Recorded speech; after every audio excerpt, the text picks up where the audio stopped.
Yeah, just right before Hey session. everybody, welcome back to Dress the Quest. I'm just gonna break this into it. My players have, 3 times so far asked me if they leveled up at the beginning of the game. So it's been an interesting start to the session. And no, you haven't leveled up yet. Come on, please. But I just started. So, seems like everybody's in good spirits, so that's a good thing. For those that are joining us for the first time, this is our rendition of Rime of the Frost Maiden. But I will tell you, we have made so many twists and turns in this setting.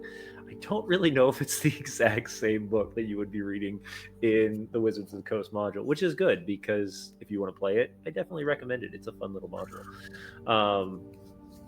Tonight we're going to play the popcorn game because everybody seems to like doing that nowadays. So I am your lore master for the evening, and I'm going to pop it over to Sam. Hey everybody, that's me. I'm Sam. You can find me most places as Dungeon Samster, and I'll be playing Nier, the Shadar Kai Echo Knight fighter, who likes popcorn, especially when shared with Gris. Ooh, look Hello, at that. everyone. I wish I had some popcorn. I'm Chris, and I am playing Jin Jack Wonderful, human life cleric of Shantaea. And as some of you know, I do sketches, and I've already started one that no one can see. But it says, "Did we level up?" And actually, you know what? Yeah, let's just and I would love to share some popcorn with Oliver. Nope, muted. I'm muted. I'm a professional. Hello, everyone. I am Ark, or Ark Light Corp. But tonight I am playing Olivier, the Hexblade Blade Singer, who's newly joined the party and loves sharing popcorn with Calavar. Yay! Hello, I am Humphrey Wendell Wickham, aka Fortuna's Favor. I will be playing Calavar Cobblestitch, a gnome bard. And popcorning over to Alex. Hi, I'm Alex, also known as Idly. I'll be playing Erwina Dwin, your druid paladin for the evening. And all my friends already ate all the popcorn, so all I have is kernels. Mad respect. So sorry. That was wonderful. And with that, let's roll the show.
All right.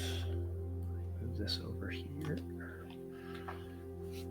The Northern Attitudes have spent their recent journey unraveling the cold, treacherous truth behind Caer Dineval.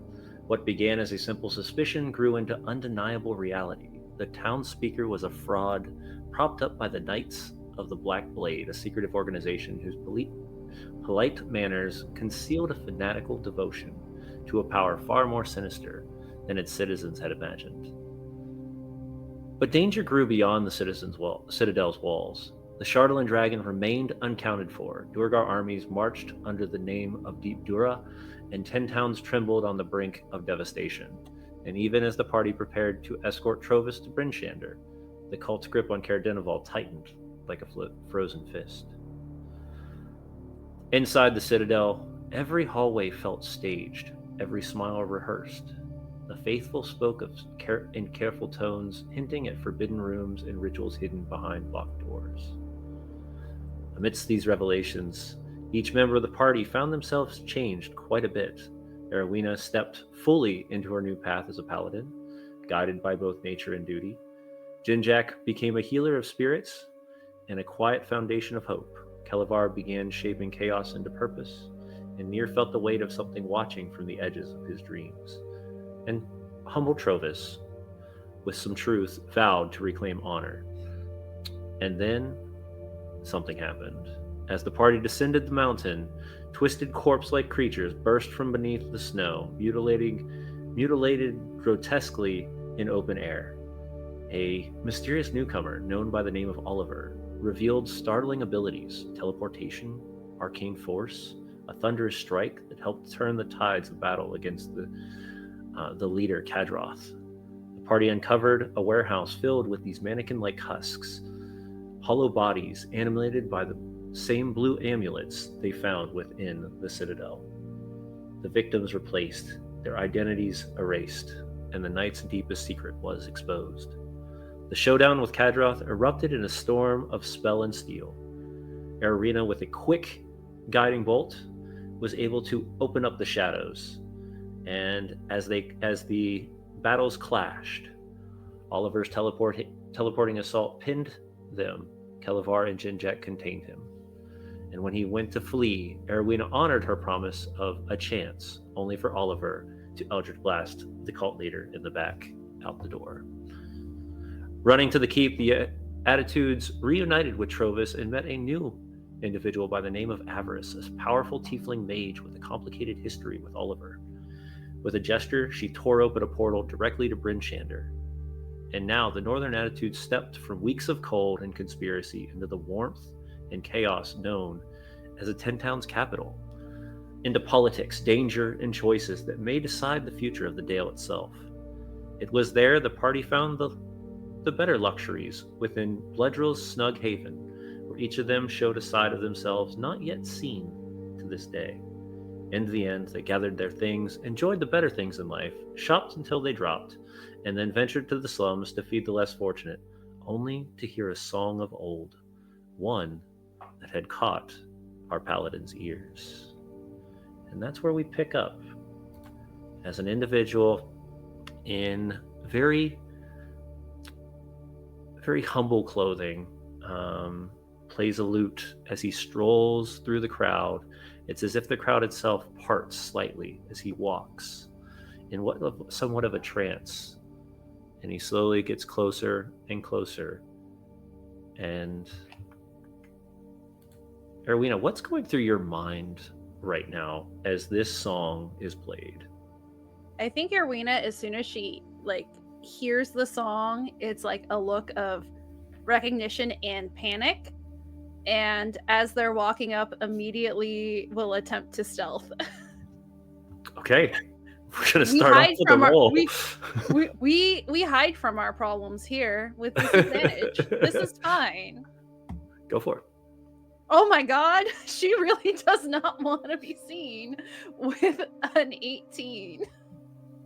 With an 18, you utilize the crowd that you have already enthralled by feeding them to kind of dip off to the side as this individual walks up to the edge, and you can see now soft features of a face, little rough stubble around the chin, like a small goatee, long black hair, and focused eyes, a blue scarf with strange resemblances to things you've seen Erowina wear before, as wrapped around his, thrown around his neck.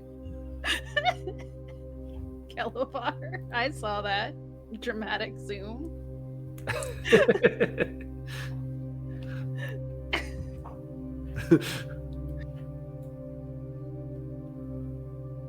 Well. The Northern Attitudes have greeted us in Bryn Shander. And in the humblest of places, we find ourselves.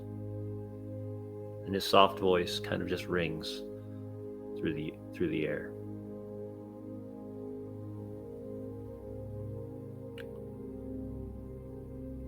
Do I see him? Yeah, no, he's in full view. He walked through the crowd and then kind of stopped right at the edge of the crowd and started speaking. How's his playing? His looting? It's, you know what? Give me a wisdom save, please. Everybody. Oh no.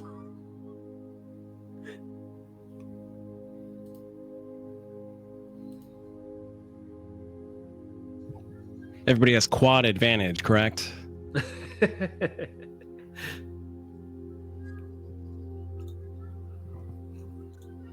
Natural 20 or total 22. And he rolled for the group. I am nowhere near the group. I'm just keeping an eye on everything. Yeah.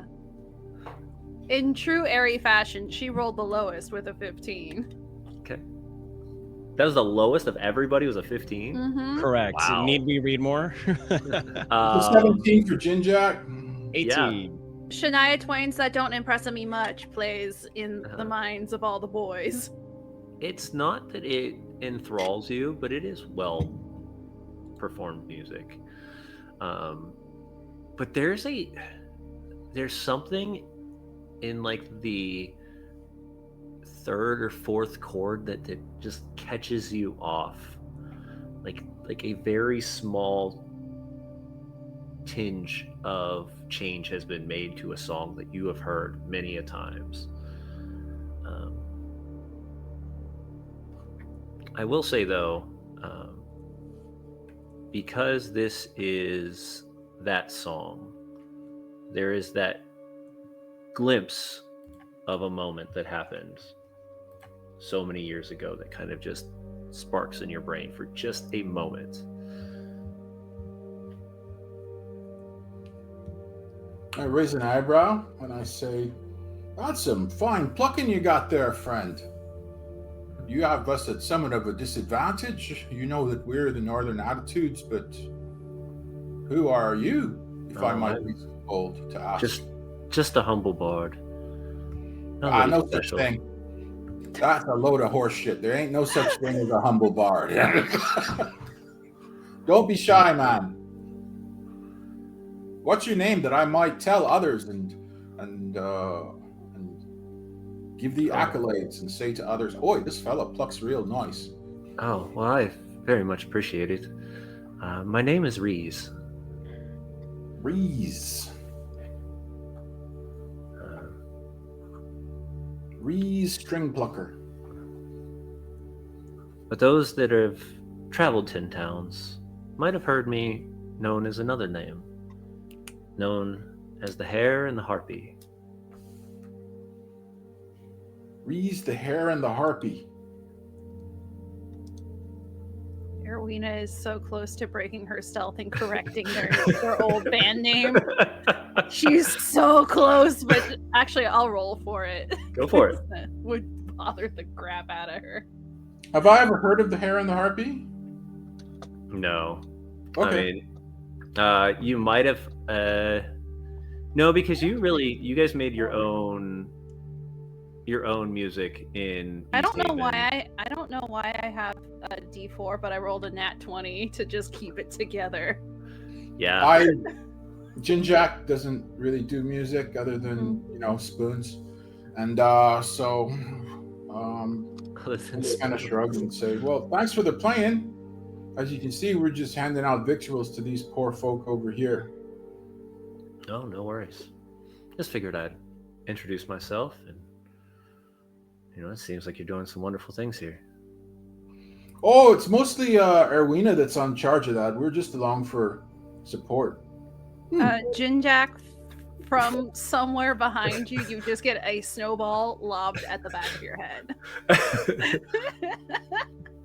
Oh, there's some mischievous children around here somewhere. Oh, it's a snowball fight you want, eh? Either give me a stealth or a sleight of hand, Erwina. Okay, we'll try As that. you have These are all legitimately good. opened up your, your view. 21! Oh my goodness, yeah. It smacks Jinjek in the head, kind of looks around, doesn't see anything at where it came from. Reese looks around. Huh, one of the children must be playing. Anyway, well, I'll be at the Northern Look later this evening. You should stop by. I'll be The playing Northern there. Look? Yes, it's a smaller tavern toward the north side. I've got a small place here, but the money's better up that way. And I can't get into places fancy like the Safe Haven and the other places that the rich folk go to. Oh, they aren't always rich. They might just. Well, never mind. I'm not going to say anything. I'm too embarrassed. Well, it's a pleasure to make your acquaintance, and I look forward to. I'll see if we can all make a visit down there. That's some fine plucking, like I said. I appreciate it. And he will kind of just stroll back into the crowd. You can hear the songs fading as he goes and walks back to just on his merry way. All right, I get back to whatever it was we were doing before you showed up. Okay. So you finalized your the food you provided and are opening to be along your way at this point, or do you have other questions? Do you have other things you're looking for?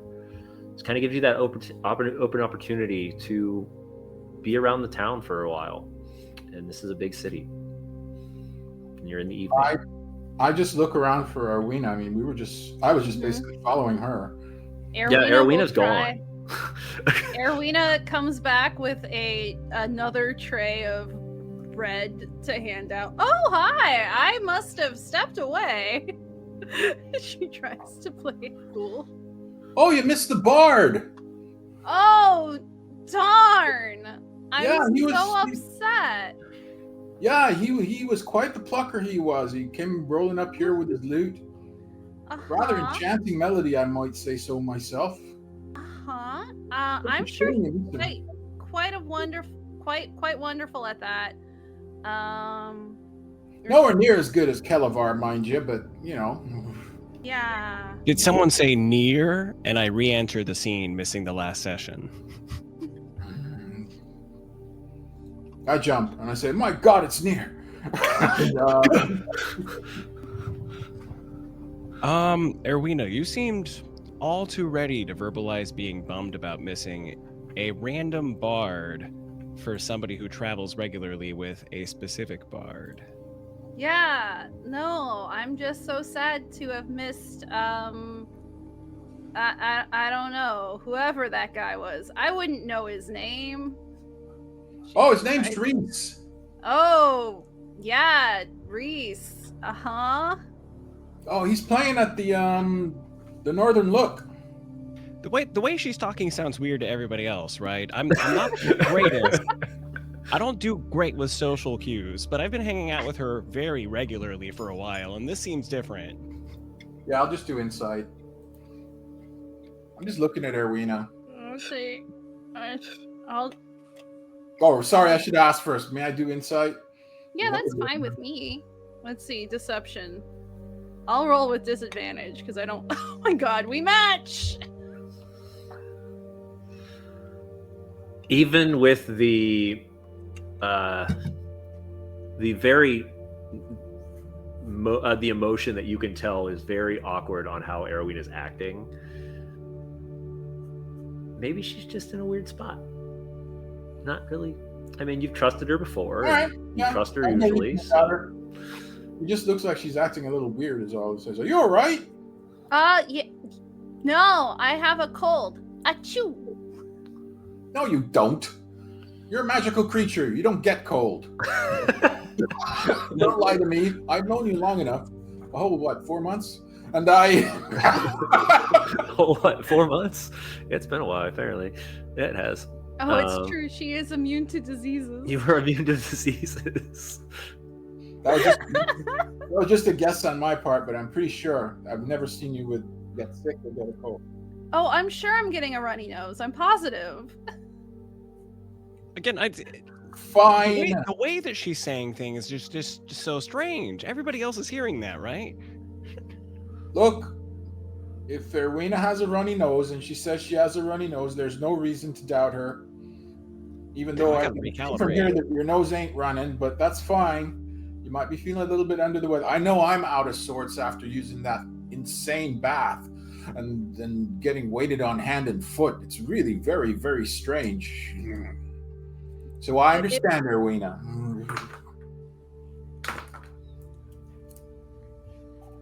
All right, guess it's just me. By the way, I imagine that in the time I've been away, I went to one stall that had like meat on a stick, and then another stall that had meat on a stick, but it's cone shaped, and then another stall. So that's what I've been up to. Okay. To kind of get you wrapped up to where everyone is and what's happening right now, being the fact that you would have been with the party completely until the lavished hotel appears and you just kind of stay in the room. What is, because we've asked this question to everyone, when is the last time, or how does it feel to be treated like royalty in a location for Nier? To not have to pay for the meat on a stick, but in the shape of a cone, is the height of luxury. Now, where I come from, that is the least of ways in which I have been treated. So it's not unwelcome, but it feels quite strange. Okay. And the meat on a stick shaped like a cone is quite tasty.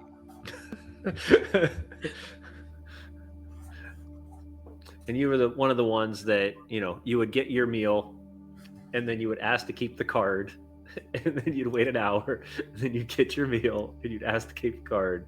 To give you an update, when you're at the safe haven, there are 3 cards that are presented with. One, if you rest it on the side of the tub starts to magically heat.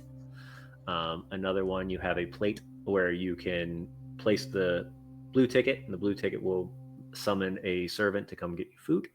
And the other one gets you drink for the evening. Those are the 3 options. But it's pretty much your evening was just, hit the blue. And then you were kind of curious at that point. You're like, if I do it again, does it change? Do I get it again? And then when does it stop? It doesn't. Avarice is going to get a bill. It's going to be bad. Just wait until the Arcane Brotherhood hears about this. About meat NATOs. Meat NATOs. All right. So you very awkwardly have your conversations. I will give you an option or an opportunity though, Nier. While everybody else was doing their thing, and for a while there, people were kind of branching off and taking care of their own odds and ends that they needed to handle.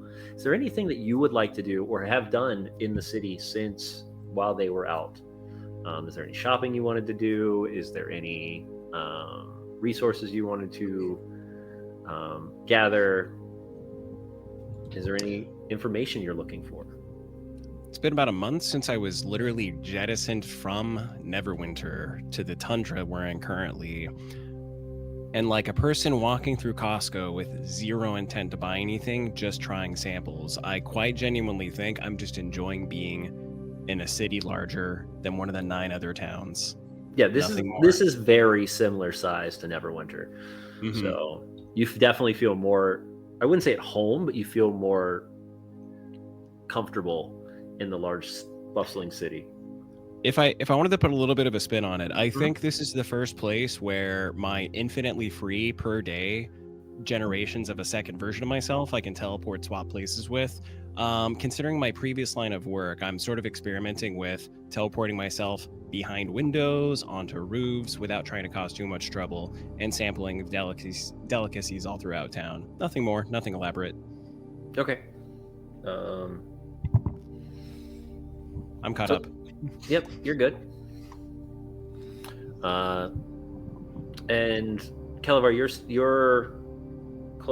gotta remind me because it's been 2 weeks. Your clothing is done, or we have to go pick it up. Yes, my clothing is done. Okay.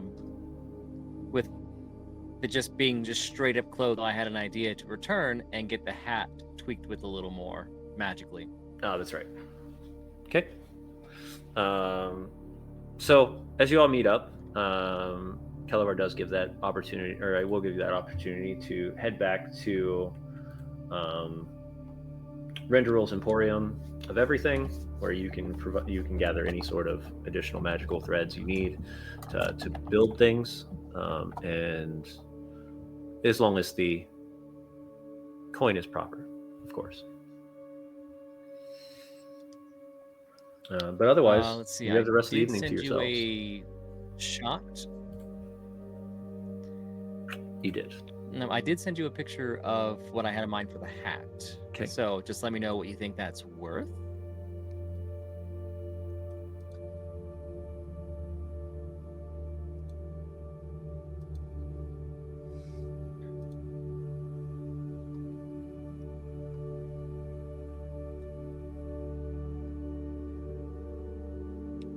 Okay, I'm going to. If you want the fullness of this hat, it's going to be 2,500 gold. However, what I can do is, if you're interested in cutting it in half, which means you would either choose intelligence or wisdom, we can cut the cost in half as well at, what is that, 1,300? I'll go with the half and have it boost the wisdom. Okay. So for you, as you all head, or whoever heads back to Renderal's, excited to see you because you've been paying customers the entire evening, or the entire day. Resizes you for a brand new hat of mental acuity.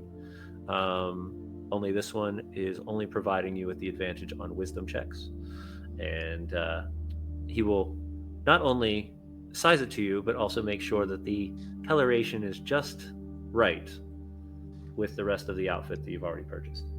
And one final addition, that green gem that you said that held one spell slot. Yes. Can he turn that into a pendant to kind of replace the raven's head one I have on my hat? Absolutely. Like Yep, you said, you silver paid quite a bit accents. of money. What was your total for that? Because you spent quite a bit of money on that one. There. For the Fine. hat or the outfit? The whole, like, everything The you've whole done outfit, now you for told the me 300 Okay. last session because it was Yep. just clothes. It was just clothes. That's right. It was just clothes. There was no fanciness to it.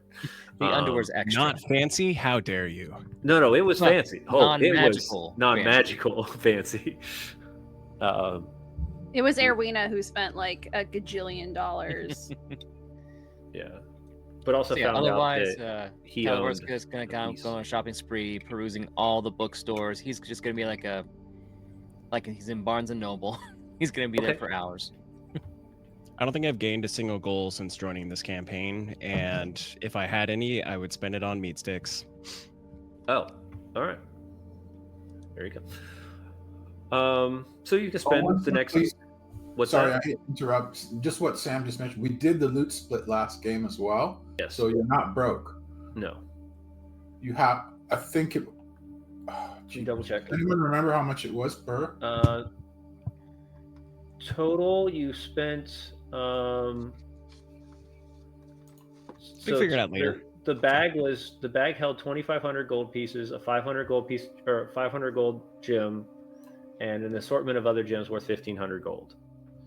But I don't know if you kept one of those on top of the money or if you split that with it just down the middle. We split everything. Okay, so that would have I been didn't write it 3, down. 4. So it's like 4,500 gold, and then you split that between the four of you. Wow, not a single copper for the other guy, huh? Good. No, it was 5-way split. Oh, we Wasn't split it? it. No, I I, thought- didn't take I any. said Yeah, he he didn't did- take any of it. Olivier didn't want any. A little bit, but it's Jinjak, Erwina, Nir, and Kelavar is 4. Yeah. Ooh, Far makes 5. Far needs money. No, screw far. It's a nice try, though. I like that. Good try, but yeah. It was Far you get- 1,125 gold. There you go. Far, upon this conversation that happened in game, picks up a needle and just pokes himself out of existence because he's like, "Oh man!" So thank you. I'll take that. I track that. And we can definitely banter as need be between near and far as we did on stage, because I definitely feel like it definitely a lot more natural feel Bring if it. you'd like to. Later. But Yeah. I popped myself away, so apparently I'm not playing right now. So you're not on the scene. It's all right. Now, by the way, this is a means of having me not abuse Echo Knight features too much, because now I get to hold you hostage in that respect. Absolutely, 100%. So, Please continue. Sorry, but not for combat. I'm not playing far for combat. Nah, Mhm. Banter only. respect. Yeah. So just to catch you up on that, the bag that you found on Kadroth had all that money, 3 strange vials, which is a potion of love, which is similar to a potion of charm, a potion of fire breath, and a potion of resistance. And then 3 pieces of Chardolin, which you have added to the no-no bag. So That was the one thing I did ask for, was the potion of fire breath. that's right, you did. So I'll sell it to you. I'm just kidding. I already got it. Keep holding up the group. I'm so sorry. no, Please keep- you're good. So as you've finalized your things, you head back to brain. Just 1 second. You head back to Bloodrill Snug Haven, or are we heading somewhere else? Or it is the evening, and people are starting to clear off the streets, and they're heading to the taverns. Here they have money, so why not drink it away? We could go to that northern Look Tavern where Reese is playing, or we can go somewhere else. Erwina has left her body. She's gone. Do I see Arwina leaving her body? This is just ethereal, like pull slowly away from the body, and Yeah, then she she's moves. gonna go to the universe where Far is from. It sounds so much better. All right, we can go somewhere else then. No, Or- it's fine if you want to go to see the show. It's fine. Oh, I meant to ask. I think I Her did. people-pleasing nature will win. Are there any temples? There is actually. Let me pull that up because I did make sure of that. So yeah, there is the House of Mourning, which supports the sun, light, and warmth of the land, and it is not specifically Shantaea, as they present multiple gods there, but it would be something that would represent Shantaea there as well. Oh, well then. Sorry, I changed my mind. I'm gonna go to church, and any of you are welcome to join me. And then I start walking to the temple.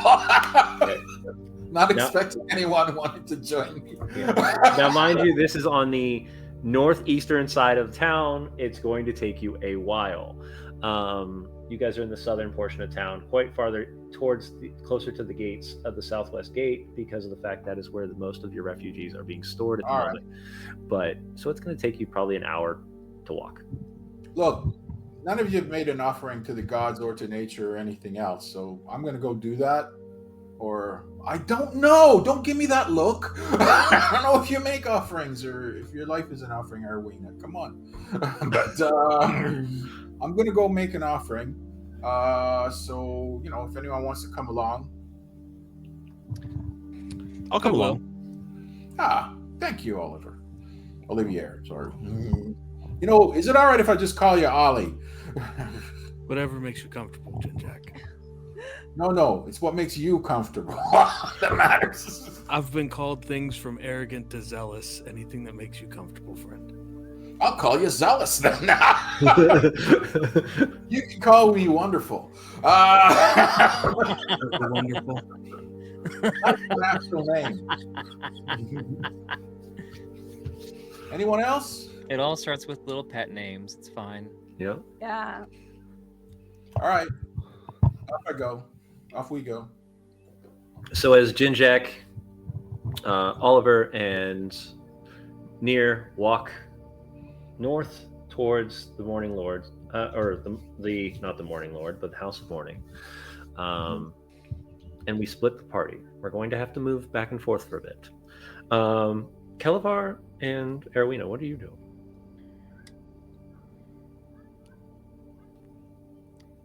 And I He's want to at point Barnes and this Noble out. right now. He's in the cafe. Oh, he's the cafe. So you're just wandering.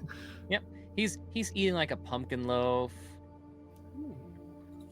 He's having a time of his life. He is comfortable shopping, civilization, fashion. And you see Kelevar clicking his heels, and he's got a grin from ear to ear. If he could grin anymore, it would actually lift him like 3 inches. Like, it just keeps going. So I imagine Erwina trailing around with Kelevar is like a reverse like fashion montage from a 90s film. Where Kelevar is trying on things and Erwina is just hyping them up while also disassociating from life.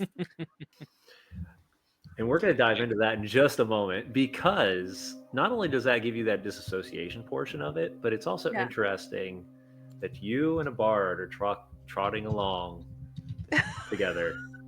Now, real quick, just for a smidge of hilarity, because I just had this thought. Do I catch that Erwina has disassociated? Do I find it odd that she's like hyping me when she doesn't normally seem to care? You look so great in whatever it is you're wearing. You can definitely try to do an insight check on this. I will say though, Alex has been rolling pretty hot tonight. So that's a 21. Ooh. Okay, let's see. I will roll with disadvantage. Where Can is you it? hide the Deception. pain? This story, 17. everyone wants to know this story, and this is why. Okay. Alrighty. So with the 17, I'll pick up on like, okay, she's really not here. So I'm gonna lead her into another store where they have cod pieces as accessories. I'm gonna start trying those on. Because the idea is to get a laugh out of her or to shake her out of whatever she's in right now. And, you know, these are not matching my new outfit whatsoever. Like, some of them look like, there's even one I pull out that looks like a moose head with like a small rack of antlers. There's another one that probably just looks like a phoenix, and it's just got the whole like firebird crotch coming right there. Just, hey, ha, ho. You have this very she's not here. flamboyant, very, very well dressed tabaxi woman. She's like, that looks amazing on you. Wonderful accent pieces. Like she's like absolutely. There's like just enough of Erwina. There's a contrast between the blue and the red right there. It's fantastic. And then I have one final idea. I will just kind of go up. I'll grab a pair of like underwear off the rack. I will go into the changing room, strip the waist down, come out, strike a pose with my butt out, and it says juicy. With 2 E's. With 2 E's. Just fantastic, darling, fantastic. You look Put it great. all back, don't buy anything, walk out. You look great, Kelevar. She covers her eyes. Now I have to wash everything that this man had touched his genitals on, and now I've got to deal with all of that. Just hear her mumbling, and her attitude immediately changes when you don't buy a dang thing. I mean, I'll definitely probably like leave behind like 2 gold pieces, like, thank you for your time and your indulgence, and leave. Yes, I'm glad I could help you with your issues. She flickers. And you dress yourselves back up and walk out the door. Yeah. Mm-hmm. I'm not going back out there without pants. God, what do you think I am? And that'll be it for my little bit. All right, so we'll let them simmer on that as we move to the north. As you all are walking, I know there was a conversation that was being asked to be said. So at this point, you have an opportunity to talk between the 3 of you, or you can drift back and speak with just one of them. If there's a moment that needs to be said. But I give you your opportunity as you guys are walking for a while. Nope, you're muted. Naturally, in Bryn Shander, the Temple of Shantea is the name of a different codpiece store. So as we are... No! I will not defy the gods by letting you do that. It's a collaborative storytelling experience, James. Come on. Yes, and it also offends Jinjak tremendously. I'm not going to do that. I don't even hear what he says. He says codpiece store in Shantea, and I just delete it from memory. Like, whatever. It's like Shantea has nothing to do with codpiece stores. Of that I'm certain. Just a little grumble that comes out of Jinjak as he says that. Speaking of Shantea, I wouldn't consider myself a devout follower of the Raven Queen. I believe in her existence and what she does, but I'm no cleric. I'm not a priest or an evangelist. Nevertheless, however, I'm what sounds to be at least the fourth individual that you've met out here in the tundra that is in some way, shape, or form an acolyte of hers. And I'm sincerely wondering if that's ever given you pause with reference to your reverence and your own religious fervor. No, not really. Okay. I mean, I'm not a follower of the Raven Queen either, but I'm not a follower of a number of gods. And we are a pantheistic society. I recognize the existence of gods and acknowledge that they have their own bailiwicks. I just happen to be a priest of one of them. And I say under my breath. But no, I never really gave. I certainly didn't give Castle any guff over her association with the Raven Queen.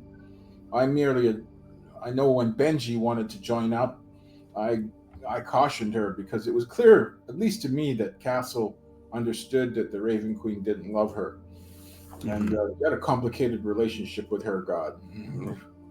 And Benji, I think, was just feeling really mischievous and also wanted to be, closer to Castle in that regard. But I never, declared a holy war on her or anything. I just said, watch yourself, Yeah. And, as somebody who considers himself more an employee of hers sometimes than an actual worshiper, I completely understand that sentiment. Yeah, I mean, to each their own. Just remember, if you want to choose that path, it's not like you're choosing the path of ruin. I just advise caution. Now, if you choose the path of ruin, then I'd be obliged to sort of say a few words and then smack you in the head with a mace. But that's just how hard. But you wouldn't be traveling with us if that were the case, I reckon. Fair assumption. What about you, Guy?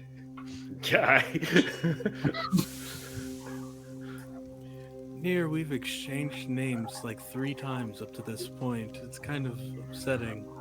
Okay. I've even shook Far's hand. I was about to say, look at this face. Did it look like me? Or me, but a little bit hazier? Because you might have introduced yourself to him numerous times. And then, indulge me if you will. James, you're back in the scene. Yeah. Have you met... Is this the guy you've been talking to? Roll me a d20 real fast. Me? Yeah, you. Okay. Because echoes are weird. They're not fully the same one every time. Well, I'm sure that on a 2, we'll have a really interesting result. I don't know who he is. Well, there you have it. We've never met. We have hello, Near. I am Olivier. Olivier, pleasure. Shake his hand for the 3rd time now since meeting 2 days ago, 3 days ago. In any case, what's your deal? I know in the past conversations we've definitely had, and I'm completely switching gears as you can see.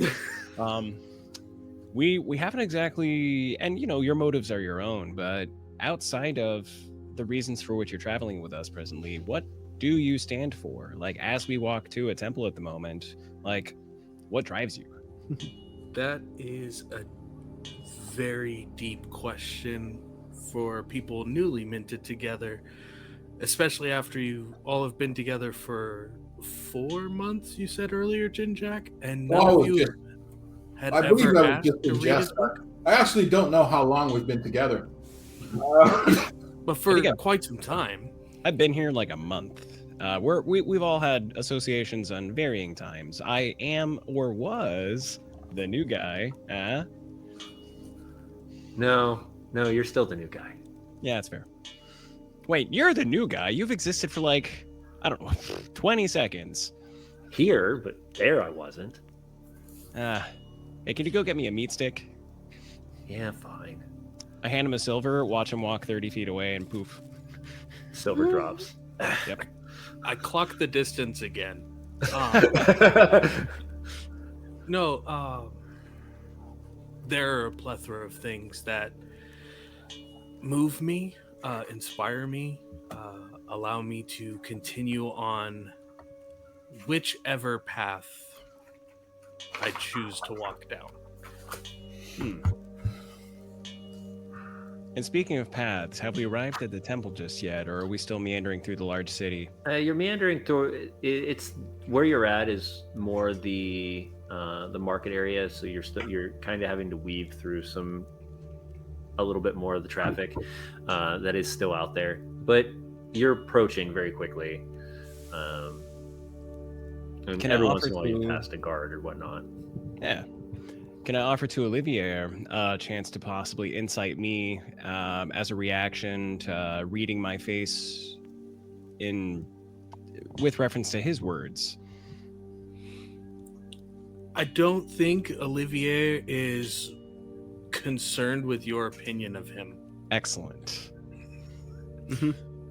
But he will continue on and go, members of my family come from multiple areas of the 10 towns. They were all hunters of the old order before the ice controlled the forest, hence the green, family's colors.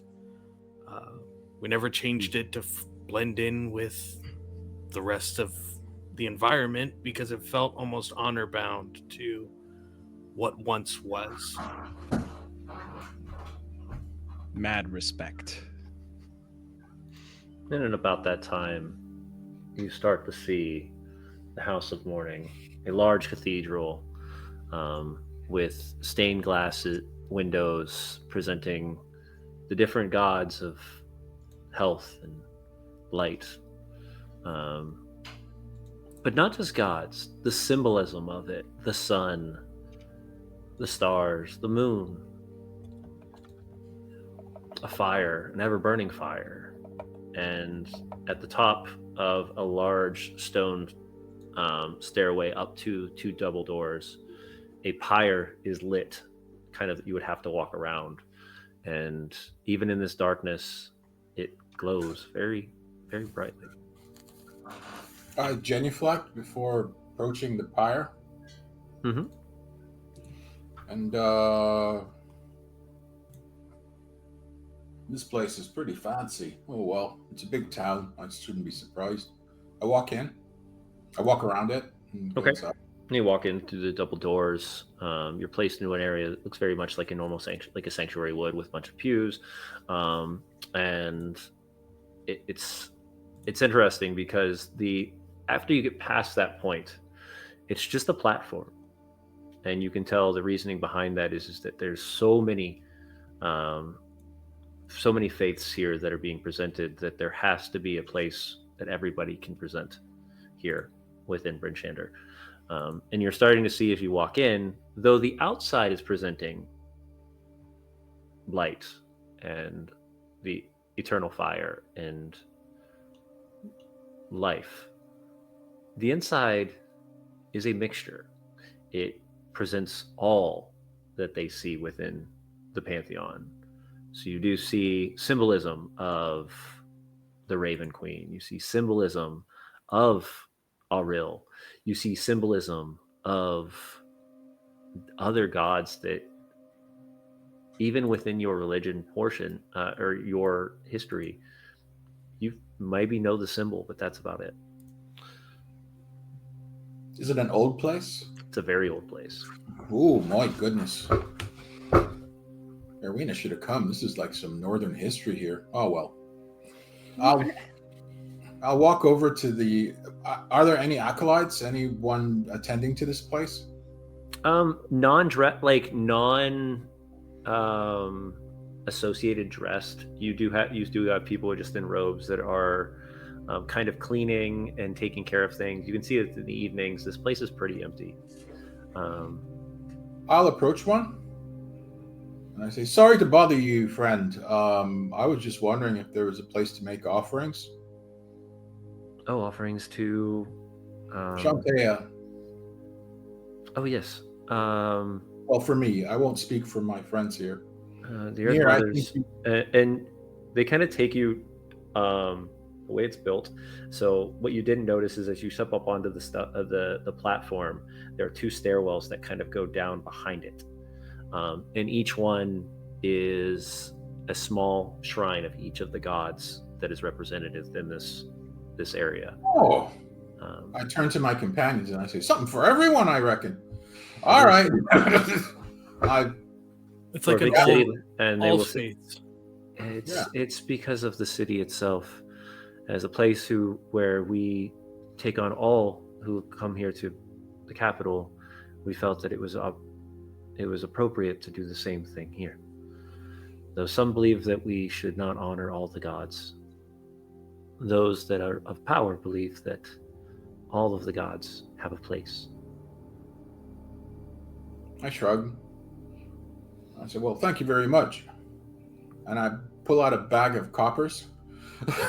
And I'm going to put a copper piece on every single altar except the one for the Earth Mother. That one I put a gold piece on. Oh my goodness. And I say, "Near, get it off you, Near." This time Far just became a giant dog. I will follow behind Jinjak until he gets to the final offering where he places the gold piece, and I'll take one of the candles out of my pack and I'll place it right next to where his gold piece is and light it real quick. Okay. Oh, thank you very much. Here's a blessing for you. Bam. Bam. Give you a blessing. I'll do that. And then I'll take a knee and say a prayer on that one. The other ones were more acknowledgments, and so I acknowledge you, I acknowledge you, I acknowledge you. You've acknowledged the gods that are here, that are being presented, but your faith belongs to Shantea. Yeah.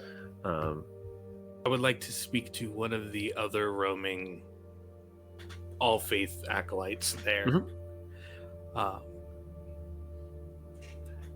You wouldn't perhaps happen to have a copy of the root here? Kind of tilt their head. The root. Yes, he'll gesture like open palm, not like Jinjak doing his prayer. There we go. In observation.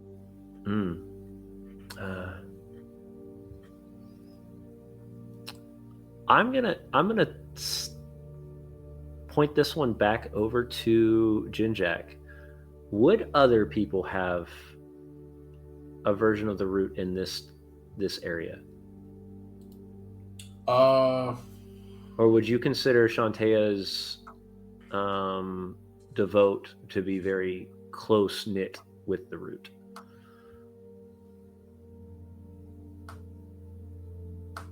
Well, she's a nature god, and gods have different aspects. So what I would say is I'd imagine that it may not be named the root. Okay. Or, it won't be a book devoted specifically to Shantea, but maybe to one of her other aspects. Okay. one more suitable to the northern climate, but I can't dismiss it altogether.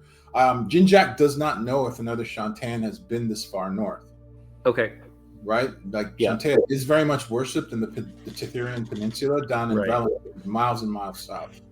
But as far as Jinjak knows, he's the first Shantaean to make it this far north. Because it's freaking cold. Because it's cold, right?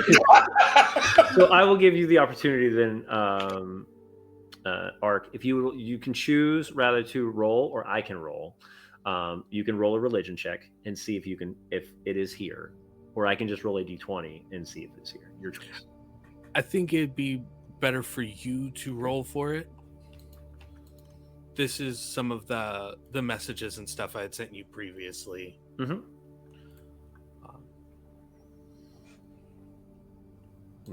The very similar to what Jinjak stated. We've only heard rumor of Shantaean priests being even near Icewind Dale, as it's a known religion south of that's mostly focused in the south. So nobody has actually presented themselves with a artifact such as what you would call the root. It was just hopes. Maybe I could read alongside my new acquaintance. If you'd like, there are other types of artifacts that are here of all types. It would feel disparaging, sacrilege, to compare Understood. text between two gods and attempt to find altered meanings from one teaching translated to another. I mean, the only other option we could do is we could ask the High Priestess. No. It is fine. I'll just revel in the stories my friend tells me. I hope you find what you need. And they kind of give you this bow and just kind of walk. Let you do your thing. Did you raise your hand near? Or... No? Okay. So yeah, you go through your offerings. You presented the candle. You presented the coins. There is a feeling of respect throughout the place. An acolyte comes around with, you know this to be true, but an acolyte comes around with a coin box and collects all of the offerings, places them in the coin box, says thank you for supporting the church, and continues on their way. I'll just say a prayer to Shantae, thanking her for her support and praying for the safety and good health of myself and my companions, and also a reminder that I have not forgotten the task of bringing spring to Iceland Dale. And you get that feeling that is heard. Ah, sweet. Then I'll get up and do one final genuflect and say, well, I'm done. How about you? I came as support and reverence. Ah! Likewise. Okay. While you guys are finalizing that, and if there's anything else you guys want to do, just kind of discuss between the three of you. We're going to go back to Arowina and Kelevar after the Codpiece show. Now we are moving out of that, and you have moved on back onto the street. I don't know if there's something else you would like to say, Kelevar, about that, or if you guys are heading back to the safe haven, or what your plan is for the rest of this. You two have a very... Kelevar will probably turn to Erwin and be like, you look like you could use a nice long bath. Should we get you some bath salts or some scented candles on the way back? I could use a drink. I think we can manage that. And Kelevar will start looking around for a nicer place. Okay. Not just a tavern. Erwina was thinking of a bar crawl. So that's up to you if that's what the plan is. Since you guys are in the you headed back towards the north as well because you have had to in order to find the fashion you were looking for. Mhm. You would know that you could reach out to one of the guards. They're going to direct you most likely to Geldenstag's Rest. It is known for more of the upper class, not the elite, but the upper class and the working folk. And it's known to have some of the best liquor within Icewind Dale. So It's a good start. okay. Okay. You walk in a very large tavern, very bustling at this point. At this part of night, two full fireplaces are just going as the heat pushes out the doors. As you open the door, there's probably a 20-30 people in here, and a large bar in the back, and this very very tall but lanky blue furball with a nice brown jacket and wrapped apron around the outside is sitting there cleaning some glasses as he serves another man, this half orc that's standing there, another drink, and he's sliding these things down like he's been doing this for years. He's a pro. You walk in. Anybody Ari, walk Ari, in, or what we doing? Ari is once again overwhelmed because this is not a dive bar that she is used to. But, it's fine. I guess at this point it'll be Kelvar grabs her by the hand and leads her to the bar itself. Mhm. And he'll kind of scramble, crawl up one of the stools, and just kind of plop himself and just go. How can I help you? Well, do you guys happen to do Manhattans here? We absolutely do. Fantastic. If I could get 2, 1 extra strong for her, and it'll be on me.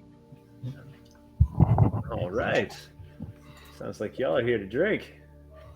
Can I get the lore on a setting specific Manhattan, please? Yeah, absolutely. Yeah. I'm gonna pull that up here just a moment. Let me get the map. Yeah, up so where I can- is Manhattan in Faerun? Yeah, yep. I knew What this was- is Manhattan and Faerun? Man, why did I know this was gonna happen? So I'm gonna pull up the full map so I can pick this because it won't be a Manhattan. It'll be with the consideration of a Manhattan, which is actually known as a Targos Tilly. That's what this thing is, and it is a famed drink from Targos. And it is they even use some of the local roots as well to ferment. So that's how they build the Targos Tilly, and that is the Manhattan's equivalent here in Icewind Dale. And he'll make a very strong Targos Tilly, and he'll slide 2 over to you, and he'll say, that'd be 6 silver."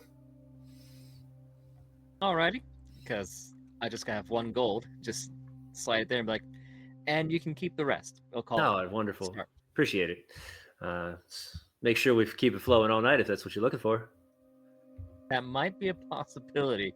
We'll see how she's feeling after the first one. All right, give me your Constitution saves. Maybe Actually- she'll just. I normally Pass. do this as in a drinking thing because I believe that there is a tolerance before the Constitution save needs to be made. What is Mhm. your actual Constitution modifier, Alex? +3. Okay. Humphrey? 0. Awesome. You need to roll me a Constitution saving throw. Alex still has 2 more drinks. 3. Yeah. The Targos Tilly, you kind of take it back, Erwina, and you feel the warmth as it hits the stomach, but you immediately see the rosy cheeks appear, the smile increases, he's moving a little bit more. Kelevar is already feeling tipsy.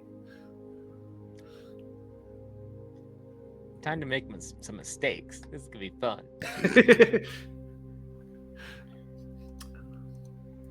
Well, your friend doesn't seem to be much of a drinker. But would you both like another one? Yes. Thanks. Can you make his, maybe more flavor forward? And she tries to use almost like the language of barkeeps to be like, he should probably be given soda. Seem like a regular. Yeah, I'll give him the special. It's fine. Oh, good. Yeah, he'll like that. So I think they call that bars can't. Yes. Bars can't. And he'll look down and say, I'm going to give you a little bit more this time. See if you can actually handle it this time. And as he does, he kind of has this sleight of hand moment where he hits the bar, taps the drinks, moves around, and you realize that he's not pouring alcohol. He's pouring some sort of mix with it. And he slides it over to you and he's like, hey, be another 6 silver though. Must stay. They're expensive. Hey, considering how good that first one was, here's another gold key to change. Thanks for that. Erowina, you down another one. Your elven fortitude is holding you strong. Yeah, they say it's all about dwarven fortitude, but we elves, we can hang. We can hang. We're just we don't make our whole personality. Kelevar, this time, roll me it with advantage because there's still alcohol in it. We don't know how far along you are. With advantage, 15. So yeah, this balanced you to the point where you're still holding the tipsy feel. Yeah, this is the Shirley Targos. That's what we're working on here. But yeah, that's he kind of just looks around and he serves another 2 people drinks. And more people start to come in, more people start to move out. It's moving, it's bustling. A group of musicians come in and set up on a small stage to the left side of it, and they start to play. It's just simple music, nothing crazy. And the ambience starts to get some people dancing, gets people moving. A very portly dwarven woman walks up to you and says, "Hi, would you like to have a dance?" To who specifically? Oh, no, straight to you. Grabs both of your hands. Okay. Kelevar can see you've got the flush already. He'd love to, and Erwina pushes Kelevar him, into and it's like it's like if when you were being it's like when you were at the Goliath camp and you were just being pulled. You could feel the weight as this woman pulls you onto the dance floor, and she is just going. You can tell she's also drunk as heck. Yeah. I need you to roll me a dexterity save for me, though, to make sure you don't get hit by a boob. Just taking out black eyes. The Black eye. Oh, look, a 23. Yeah, no, you dodge easily. Yeah, you're though you are tipsy, you are very good on your feet and very, very easily able to move around. Good on my feet and my back. Oh, wait. Oh. And you continue dancing with this lady. While that's happening, Erowina, you are kind of roll me a deception check. Okay. This is a barkeeper, so he's already trying to read you to see why you are here. 12. So I have to ask, darling. Yeah. What brings you in here? Well, I wanted a drink, and Kelevar can't hold his liquor, so I thought it'd be fun.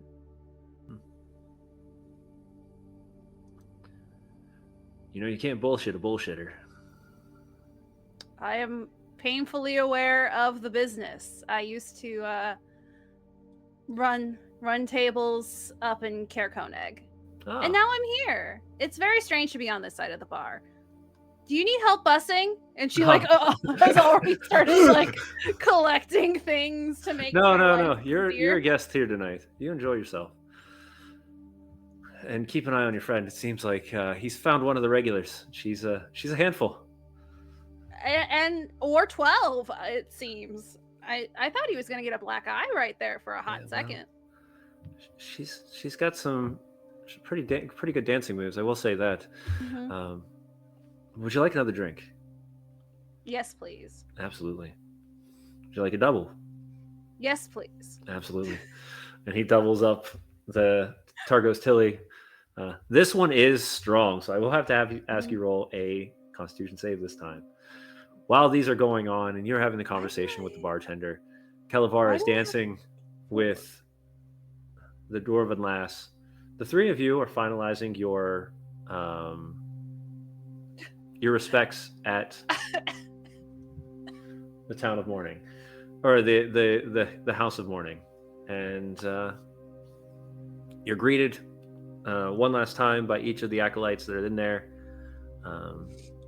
And at about the time you walk out, a lady kind of comes from the far right end of this of the room and opens the door, and you can see that out of the three acolytes in here, she is wearing a dark blue robe with a white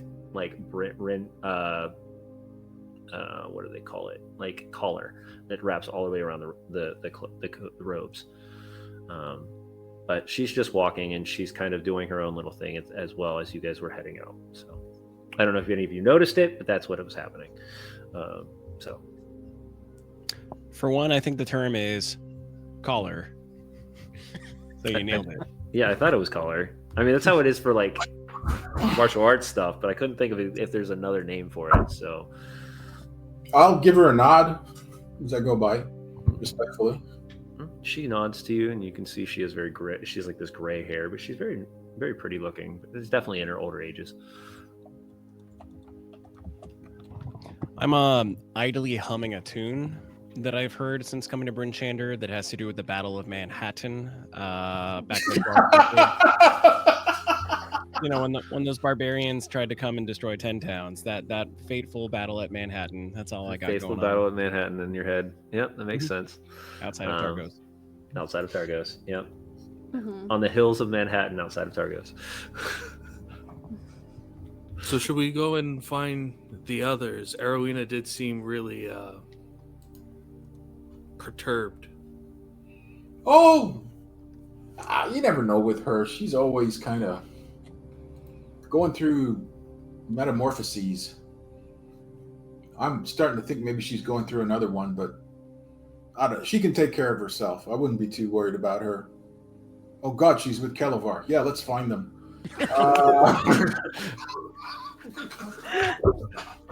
Here's the question now. How? You have a way to track them. Actually, if I had time to repack my spells, I could. But can we just be nice? And I did mention that I was going to pack Ascending in preparation for the meeting. So could I have packed it in retrospectively? The town pack? Well, it's a town pack. I'm not packing heavy combat stuff here. Right. Let's let the dice decide. Give me an Arcana check. Ooh. Come on, man. DC is only a 10. What am I rolling? Just an Arcana check. DC 10. Arcana check. Oh, why do you do this to me? I have no bonuses on it. Okay, so it's just a straight up. Yep, you got it. Oh, okay. I can do up to Sending is up to 25 words, I believe. Mm-hmm. So give me a second here, fellas. I can find her. One moment, please. I'm gonna offer to Olivier as we're waiting that game where you stand on one foot and try to just push each other by putting palms to palms off balance. He offers a alternate rule where you have to play with the backs of your hands and try and pull the other off balance instead of pushing. You're on. I studiously ignore what the hell those two are doing. Give me opposing acro. Because it's not strength, it's positioning. Yeah. Give me opposing dex checks. I see you're a kung fu.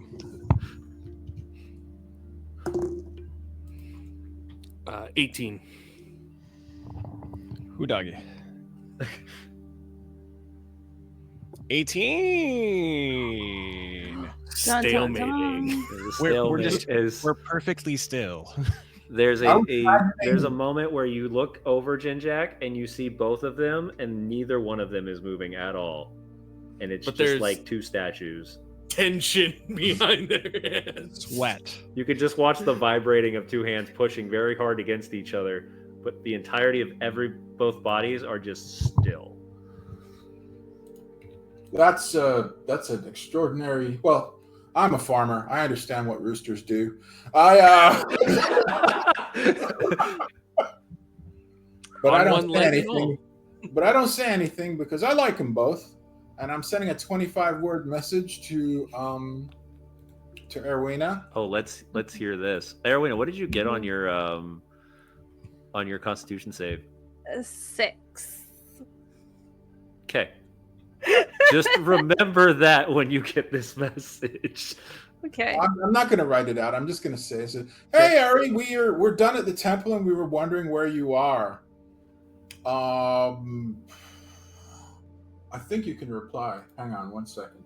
You can reply, yes. You can reply to this message. You can reply to this message.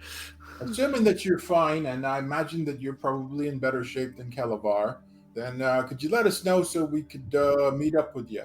She does work out. Yeah. You get about half of that, and then it just cuts off. Mm-hmm. So let us know. Just think it, and I'll find you. Jinjak gets back. Hey, girly, which is all one word. We're having a party at the bar. How are you?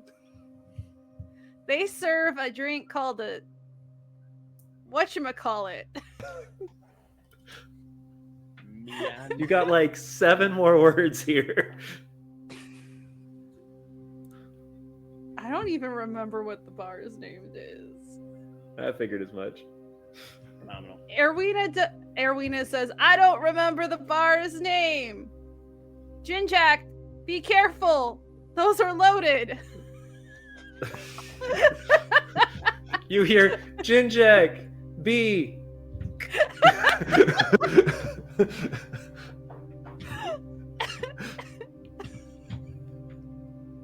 Are the bars scattered around Bryn Shander, or is there like There's like 3 or 4 that you've been informed of, and that's it. Well, I look at the two. I look at the 2 of them, the hand pressing, and I say, I think there was some difficulty in getting the message through, and the reply was a bit garbled. But I'm thinking that if there's only 3 places in the city where she'll be, and well, it's up to you, fellas. I mean, I'm all for looking for her in Kalavar. I took it to her instead of Kalavar because I reckon Kalavar, is probably really in his cups. I don't say anything else because I don't want to badmouth Erwina in front of them. The Kalavar, fuck that guy. Well, no, I figured you were going to be drunk, but it's apparent that, well, Erwina's drunk. So, She's skunk as a drunk. skunk is a drunk. Do I know if the guards here in the city have a way of communicating with each other across the city? They do not. They are not fancy guards. Not like in that. The capital? Even in the capital, they don't have the ability to. No. This is still Whistles and clackers probably to give the shout that there's a thief. I shrug and say, "Well, I don't mind walking. So if you fellas want to come along." I look to Olivier. and we're not making any headway. So I say, in a very anime-esque fashion, to be continued. Assuredly. And as And they he release- finally break pose, and both of them have been completely still while talking. Yep. Eyes locked as well the whole time. Yeah. Talking to Jinjak just... And Nier says, if we all head in the same direction, but we stay one street apart from one another, we can cover a little bit of a grid moving back across town to try to find them, unless you'd rather not split up. I defer to you about looking for people in a city, but I would point out she didn't sound like she was in any distress, so we can take our time. That's fair. You know? Why hurry? At least I don't think so. She got cut off with the word B. And so My God. I shrugged. I reckon if she was in distress, she'd start with something different, but no. Oh, we can stick together then. No need to make anything more out of it than it is. Olivier, your thoughts? Olivia is trying to piece together. Calavar stated that they were going book shopping. We don't know about the cod piece. So I'm trying to piece together which taverns would have been the closest to the area that they were in from where we diverted off.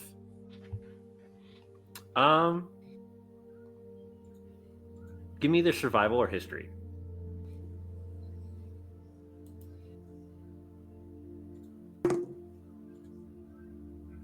$14. I would say that you remember them talking about the Northern Look, or the North Look Inn. You also do know within the market district there is Geldon Stag's Rest. You also know that they serve some mean drinks back at Bloodrill's Snug Haven. There's a couple others in the area, but they're not the known ones. And if your projection is if they asked a guard, he's going to send them to one of those two places. One of the better off. Yeah, Whichever one of those that serves are the going to get strongest that drink. the guard is getting paid to send them to. Yeah. Whichever one of those two would have served the strongest drinks based on what Jinjak has. I heard Jinjak say that Arowina can't get a cold. So there's some defense against sickness or illness that Arowina has. So the highest amount of alcohol or highest proof alcohol would be what gets Arowina actually drunk. Mm-hmm. So he's going to go for the inn that serves that like high proof alcohol of the two. Okay. Geldon Stag's would definitely be more of an upper class bar. Though I will say the North Look Inn is probably where the most alcohol is served and probably the strongest of alcohol, because that's normally where the largest gatherings are had for the ruffians, as they would say. I'll look to Nier and Jinjak and go, if Arowina got drunk, then... Welcome, Raiders. Holy crap. 64 viewers. Thank you for joining us tonight. Hello. Troll Lord Games. Thanks, guys. If Arowina did sound like they were inebriated, the North Lodge Inn would be the place to go. Everywhere else would be a little bit more high society. They at least serve drinks, serve them plenty, and serve them strong.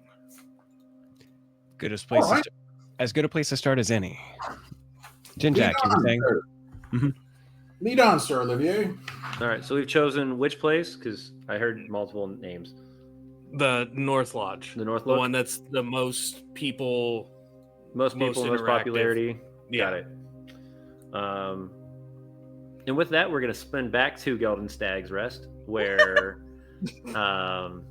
Kelavar is still dodging boobs left and right as he's enjoying a wonderful dance with a busty young lass on the floor, on the dance floor.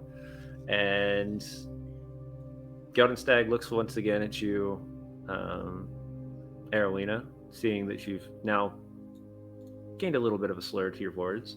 Yeah, of course I have. And it looks like now you're going to be one of those ones too. Better watch the locals. They'll try to swipe you up on the dance floor, as one has already done, your friend. Yeah, it's fine. I'm good at dodging people I don't want to talk to. I'm really good at it today. He kind of tilts his head a bit. Well, that sounds... I might have something special for that one. And he... Oh, am I acting drunk? I think I can fix this. You can fix it. Yeah, I think I can fix this. And she'll touch her own face in that really drunk way that drunk girls do, but she'll use 5 points of lay on hands to sober herself up. Yes. Yep. Oh. Much better. That's a trick. Yeah. I think it takes a moment to set in. Yeah.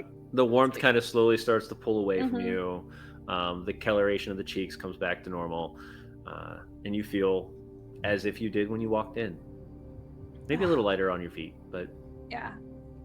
I remember what being drunk feels like, and boy, was that freeing. Now I'm back to anxiety. Great. Well, should you swipe your friend off? Or you gonna let him dance a little bit longer? Looks like he... actually, real quick, Kelvar, give me a Constitution save, because you were getting spun around and moved and danced with. And we'll see if you puke on this lady. Yep. Yeah. 15. Yeah, no, you're holding it in. You're actually starting to sober up a little bit. You've been dancing for a minute. Does that work in real life? I mean, it can. Less alcohol, over time, alcohol is... There is a moment, though, where you kind of go... as you probably have to rush to the little boy's room at this point. Is that because of how tall he is? Yeah, absolutely. I'm in a mood tonight. I apologize. It's fine. I think we're all in a mood tonight. That's the fun of it. And yeah, if I have to rush to the little boy's room, do what I gotta do, I'm gonna come back out and get me another drink. All right, so you slide over to where Arowina's sitting next to Geldon Stags, and another one of the Targos Tillies, eh? Actually, something a little straighter.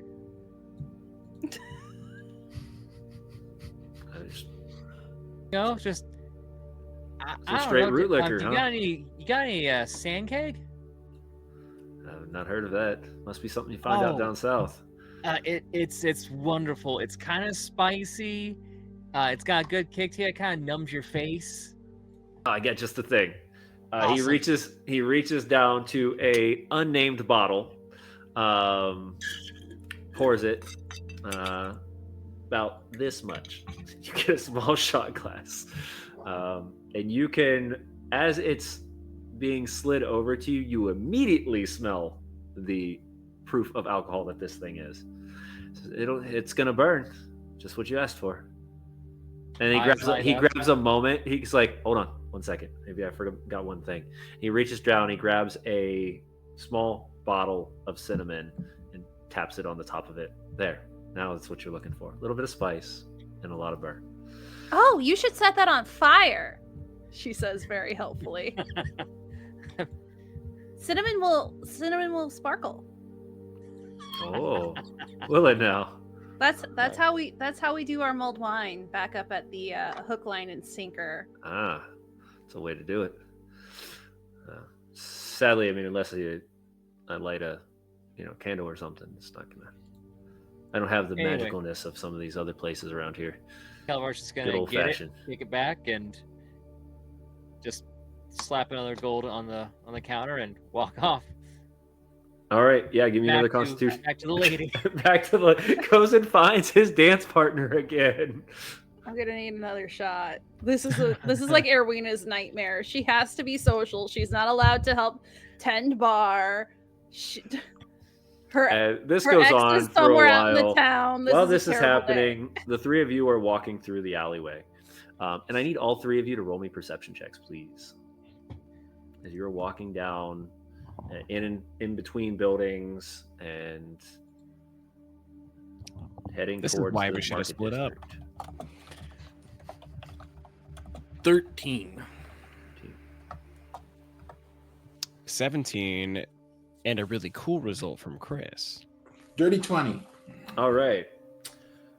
13, you notice the footprints of multiple sets of footprints. But as you're walking past the next set of houses that you're going down, this is built like a grid, but it's built like a grid if a 8-year-old drew it. So it does these things and this thing, and it's not exactly grid-like. And you catch the corner area where you're starting to keep going straight. And the two of you see a stain of blood within the snow towards the edge, towards the right corner of the house before you would turn, and you're heading that direction. And you can see a splotch of it on the ground, quite a large splotch. Blood. I turn and I walk towards it. Okay. As you get to the edge of it, you can now see what was there. As 3 more drips go towards a lying body there, laying on the ground. Looks like it's a strange movement. It's circled by what looks like some sort of grain or rocks that have kind of sprinkled around the edges of, like, a circle around this thing, this body, and a cut that looks like a star, or not a star, a compass rose, all 8 kind of leaning outward as it's splayed open like a snowflake. Is this familiar to me in any of the rituals or arcane spells? Like, was this used as a spell? Summoning or a sacrifice of some Give me an kind? Arcana check.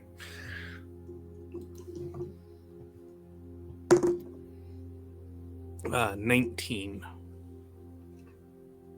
Immediately you can tell this wasn't done to cast anything. So even like the arrangement of the rocks or anything isn't giving a like protective circle or No, there's no spell arcane. circle. There's no arcane resonance coming from this. This is not arcane. I immediately cross the circle, and probably not the case. He's probably dead, or the person is probably dead. But I check to see if there are any signs of life. There is no sign of life. I'd like to know how long they were dead for. Give me a medicine check. And I just bring my weapon out and sort of turn in a 360 as they investigate, making sure nobody's coming upon us. And give me a perception check. How tall are the houses around us? Single story. Single story, so less than 15 feet Yeah. tall? Okay. Prestidigitation of flare right above where we're at. Okay. Get some city official or guard's attention. Okay. Awesome. Yeah, as you press the digitate, this flare that shoots up. Any color specific, or you going red? Greens, or you going greens green? and golds. Okay, greens and golds. And it takes a moment, but you do start hearing foot tracks heading your direction. The 3 of you standing there. Jinjack, what did you roll? I rolled an 8. An 8, and Exact Nier? same number. Yep. Okay. It's hard to tell. The cold probably held somewhat of a an ability or a hold to the body. So seeing how long it's been out here, if it was killed immediately and then the cold took over, compared to if it froze out here and the cold and it was taken over afterwards. Does this look like a sacrificial ritual of religious significance? Roll me a religion check, and for that, because I'm going to give you advantage for that. Sam, goodness, Near, you don't see anything until you start hearing the guards, and then you kind of get caught up as 3 guards will approach the area, each wearing symbols of Bryn Shander, and in various forms of leather armor and wrapped heavy cloaks around them to keep warm. I'll stow the sword before they fully arrive. Okay. I'll murmur a prayer to the Earth Mother before I before I cast. Before I do the religion check. Okay. This is at advantage. Yep, at advantage. Wow. Even with advantage, I only got a 12. So With guidance. something catches, like you think you've seen this before, but you cannot put a place on where you saw it. Oh, wait a minute. Is it anything like what was on those big spiky ball guys, the orcs that were pretending to be gnolls? You're not sure. Okay. For the 12, I can't tell you. All right. I scratched my Good head. try, though. Looks familiar, but if it was, I'm thinking it was some kind of religious. He kind of walks up. 3 individuals walk up to you. They approach, coming through the roadway to the main area. They're coming through the back, I guess, these side streets type feel as they approach. Each with spears. And they're pointing, and they're kind of ready for combat as they arrive. This is, what happened here? I step away from the body and I said, my companions and I were just walking along and we saw some bloodstains in the snow. We come over to see if there was someone in need of assistance. And, well, we found this fellow here. Well, actually, I don't know if it's a fellow. This person here appears to have been brutally murdered. And then another of my companions sent a signal up to see if we could summon the constabulary, which is yourselves, I believe, gentlemen. I'm assuming you're constables or... We're a guard of the capital. Please raise your hands. We may see both of your hands. All of you. Hands open. Lip, both sides. All right. They're clear. As they say that, the 2 others walk over, and they pick the body up. We'll take them back to the guard post, and we'll try to figure out whose kin this is and report the death.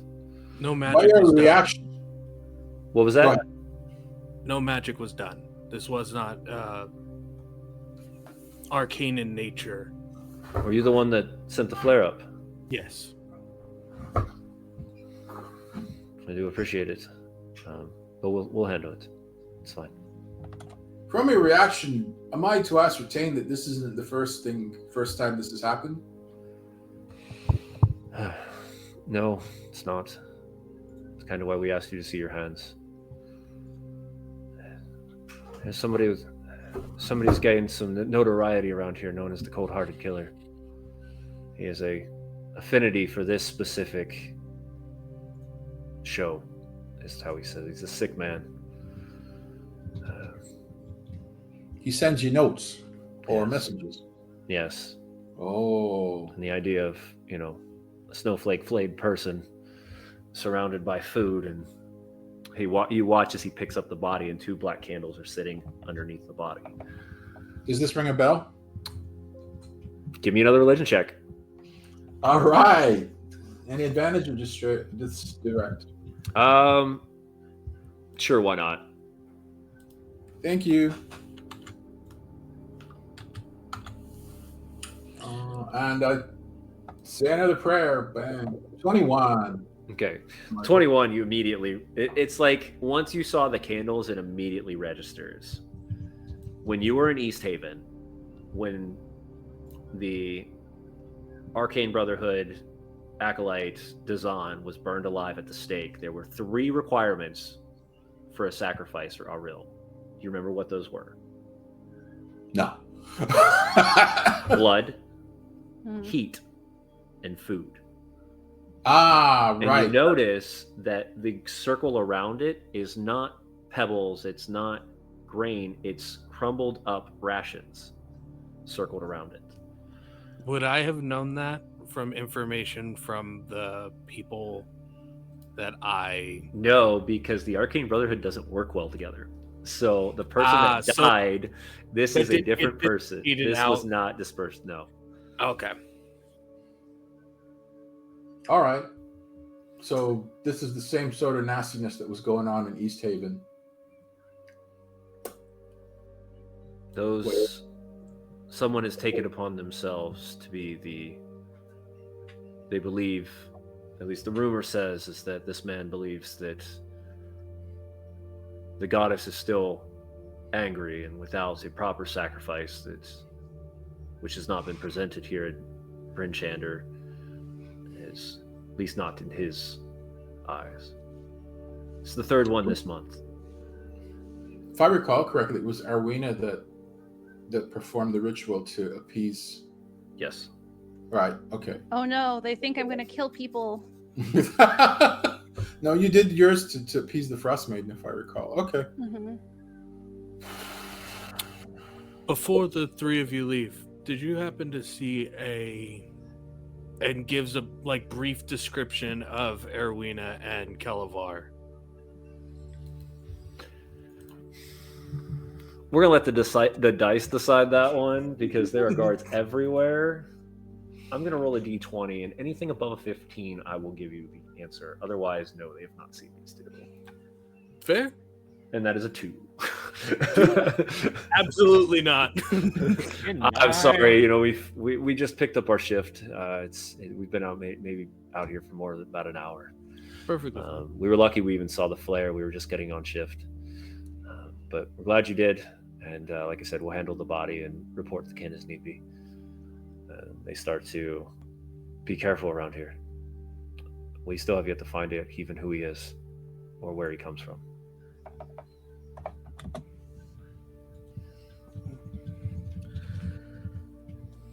Then still off to the tavern. Okay. The And correct Olivier tavern. just keeps going. The correct tavern. As you Yes. all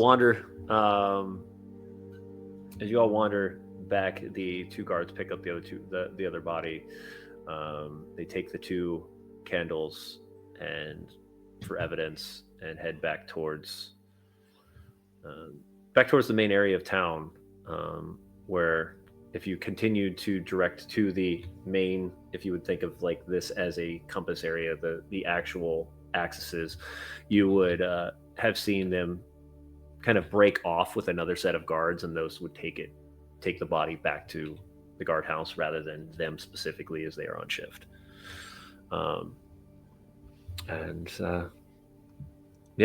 You wander your ways through the main area, and once you reach the main area, you head yourselves north, straight to the North Look Inn. At this point, it is late in the evenings, but we do have candle lighters or lantern lighters, so you would see them making sure that the lanterns are always lit, as a group of individuals that are just in these very heavy coats, a large stick that seems to have an everlight on the front of it, and they're just going around lighting candles. And you've seen this interesting thing though throughout the day too, because for anybody that's ever been a part of an Icewind Dale adventure knows that 99% of the time it is pitch dark in the world of Icewind Dale, at least during the Rime of the Frost Maiden. So, though, for those that are joining us, do know, or that have not joined us yet, do know that there is an eerie, strange glow that comes from the sky that the Chardalyn dragon left as a almost like a remnants of burning the sky itself. and that still kind of gives that glow, that little bit of light that is needed to see very seldomly. And we wander back, and you wander towards the Northlook Inn. The two of you, Yeah. still grooving. Oh, Yeah. Calavar is now casting dancing lights above himself, 4 just pulsating, glowing orbs to kind of get a rave going on. You're casting the lights. You've kind of broken away from your dance partner. Now you're just kind of jamming yourself, but everybody is starting to move to the floor. You've even got some whispers going around. It's like, hey, maybe this is the better place. Like, the Northlook Inn normally has all the hopping, new shows and stuff like this, but this guy puts on a show and he's not even performing. Like, maybe we should come here more often. And you start hearing those murmurs kicking off throughout the evening. Yeah, I think Aerie wants. There's like a little bit of a vindictive side to Erwina that we haven't really seen before, and I think she wants to like help the performance of Kelavar and like make this party the biggest party in the city at this time, because that's where she's at as a person. Okay. And how would you like to do this? I think she's gonna use prestidigitation to help like create the illusion of like glitter in the air. Okay. Like we're gonna 1970s Like disco ball twist. type discotheque, Yeah. the flashing lights and everything kicking off. Yeah. Geldenwald is ecstatic. You can see even he's kind of hopping to the music, like bouncing a little bit. The musicians have not stopped playing. Like because every time they about to stop playing, more people throw money into the hat and they continue to play. As you guys are heading towards the three of you are heading towards the Northlook, you see some people heading the other direction. And they state, there's something going on at Geldenwald's. A friend of theirs just stopped at the Northlook, said, hey, we had to come see him, and we're heading that direction. There's something going on. And you can kind of hear them because they're talking and they're drunk. And they're just heading that way. Do we hear Darude's Sandstorm played with fantasy weapons coming from that direction? Absolutely, 100%. That's what we're going with now. Instruments. That's exactly what we're going with right now. There's a faint, like Mm-hmm. during the prestidigitation, it's not supposed to happen, but chaos is in the air as you see a firework open for a moment, and it's just Unicorn Boy on the in the air for a moment. It's just pure magic is right now pure spite. Yes, pure spite. Does that sound like something your friends would be doing? Looks at Jinjak in here. Oh, I think they're really tying one on. Let's possibly, but if nothing else, it'll be amusing if it isn't them. We'll check that one instead. Yeah. So the three of you, follow the crowd as more people are heading that direction. As we pan back the camera for a moment, we're going to buzz over to the Northlook Inn where Reese is playing and watching, and Scrimshaw is also very angry as people are starting to leave the bar. Yes. And he's in confusion. The barkeep's in confusion. There's this rumor that Grindelwald has a new show going on, and everybody's heading that direction. And it's like half the size of what it should be normally in an evening over at the Northlook Inn. Yeah. You guys pile yourselves to Grindelwald's, and the five of you are sitting there.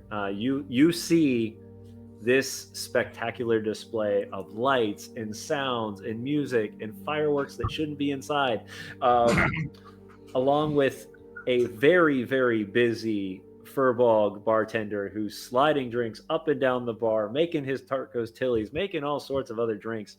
And he is just having a grand old time. And Jinjak, for a moment, you know exactly what this is, because this is the same thing they did in East Haven. Yep. Only that time we had Unicorn Boy. Yep. And this time you have Kelevar. So to kind of add to the visual that's going on here, I'm going to cast Silent Image at first level, make a mirror version of myself, and just kind of dance with my own silent image. Dance then, with myself. let that go for like a minute or so, and then I would like to have both of us, mine and my mirror image, kind of do like the little lasso trick and cast it towards Erwina, and then cast Mage Hand to tug her towards us. Oh, God. Do you go? All right. Are you going? I guess so, but it's very reluctantly, because remember, she's now sober. Yeah, she is sober. As this happens, the two of you go into the thing, and there's a moment where the two of you are on the dance floor, and this is where we're going to hold for a second. We're going to take a quick 5-minute break, let our players kind of get any sort of drinks and refreshments that they need, restrooms, all that fun stuff. And then we're going to come back. We're going to find out where this has happened before as we dive into Erwina's past. And then we'll come back to this. But we'll see you guys in just traumatic flashbacks. Just you can't avoid these. a couple minutes. See you soon.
And we're back.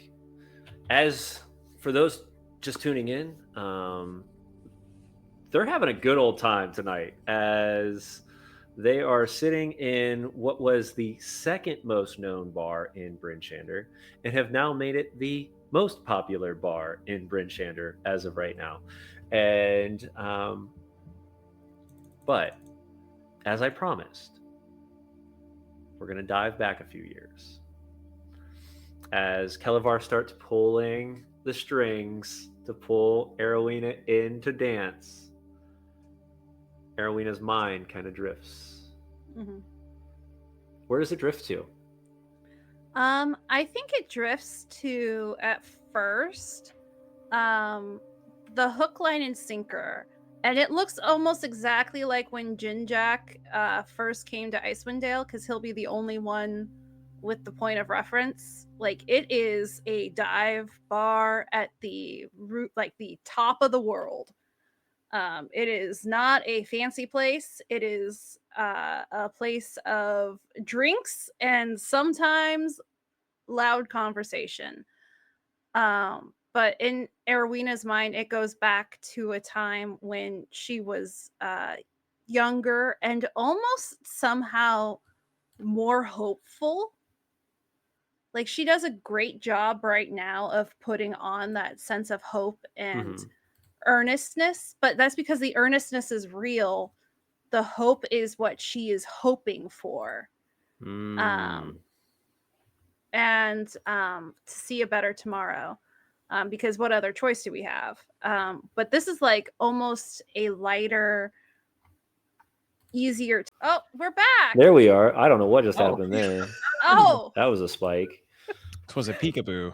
That was a peekaboo. Downfall is that kills our entire numbers. Thank you for the level up. No, we're still at 20.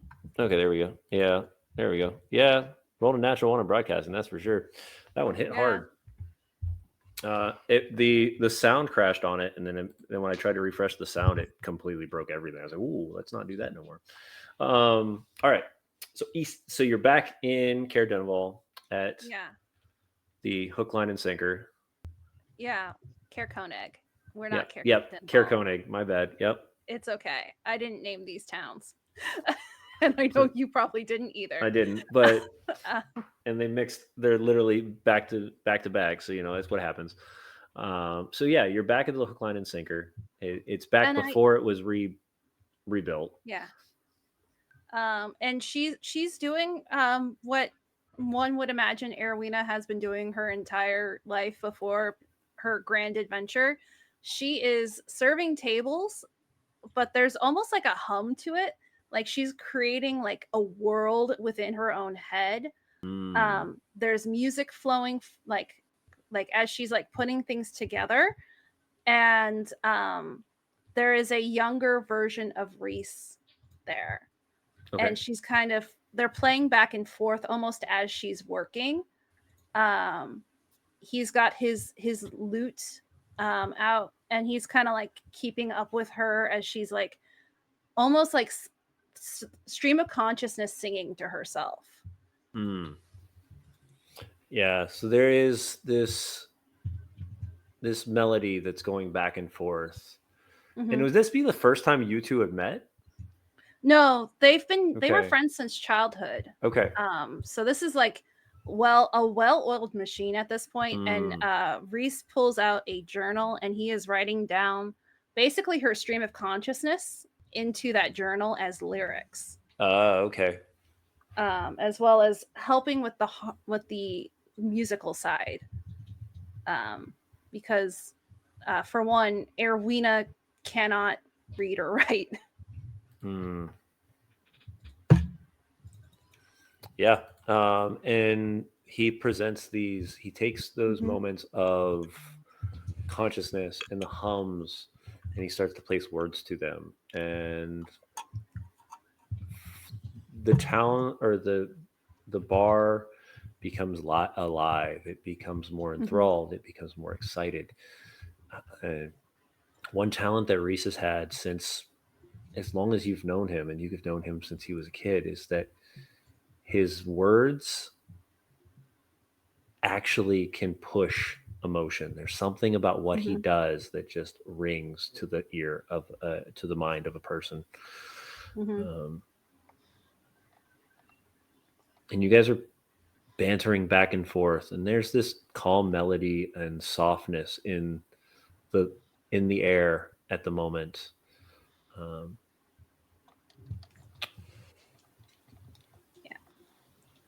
And I think then her like mind like shifts a bit to them actually performing on stage, where at the hook, line, and she's sinker. at the hook, line, and sinker. She is scared witless, and but you know, she as she said when back when she took her paladin oaths, she kind of was always adrift a little bit. Mm-hmm. And so with his magnetism, she's kind of like pulled to that stage along with him. And she starts to perform with him, keeping up actually in a lot of ways, with her kind of elven charms and kind of hapless nature. They become a duo, and eventually on the journal that Reese is writing on, there is an emblem of a hare and a heron embossed on it. And then we fast forward one more time. Yeah. And this is after everybody has left the hook, line, and sinker. You had performed for now months and months. Mm-hmm. And you can see at the end of the night, Reese kind of sitting on the side of the stage, his hand in his head, it's just hands like this, looking down at Mm-hmm. the journal, and he goes, I just want to go. I just want to leave. We don't belong here. We can do so much more. I mean, yeah, we can, but it's like there's my dad, my absent mom. This place, I'm pretty sure would fall apart without us. But what are we doing here? Why aren't we living our dreams? Why are we living here anymore? Why don't we go? See the world, play the music, enthrall the audience. And I think there's that moment of hesitation that Erwina always seems to have and has seemingly started to move past, where she just cannot make herself move forward on that. I mean, yeah, it's the world is big out there, but and there's like that pull forward, but also it's not even like a pull back. She is rooted to this place. Mm-hmm. And you can see that this has been a conversation for those that are watching that would have went on for weeks before this moment. This pull and push of I want to stay, no, we want to go. I want to stay, no, we want to go. And it ends at this culmination of a night as he reaches out and grabs your hand. Mm-hmm. He says, I can't do this anymore.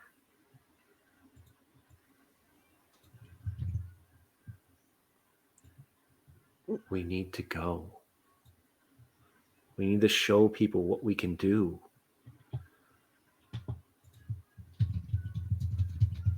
And I think there's that moment where there's like that light in her eyes that she wants to go, earnestly wants to go with him. And then within the flashback of a flashback, there's almost like what Erwina is imagining.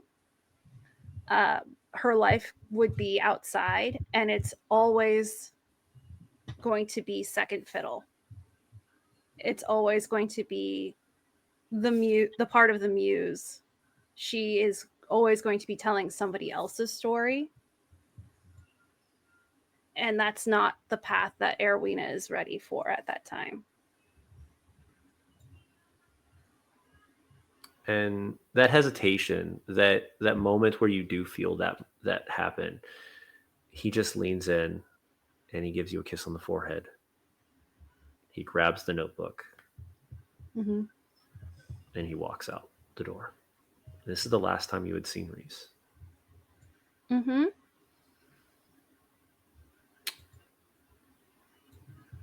And for a moment there, you look up in this moment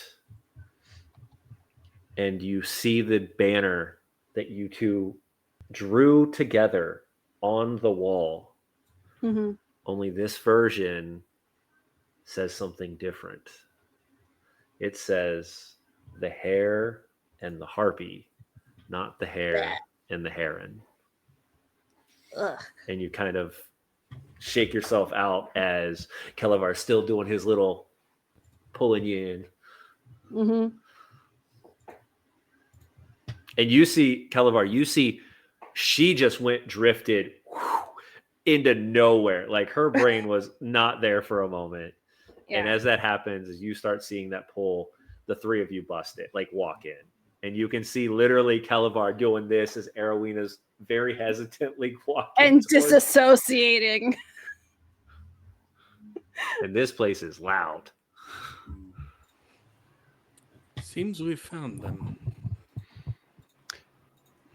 What? I said no.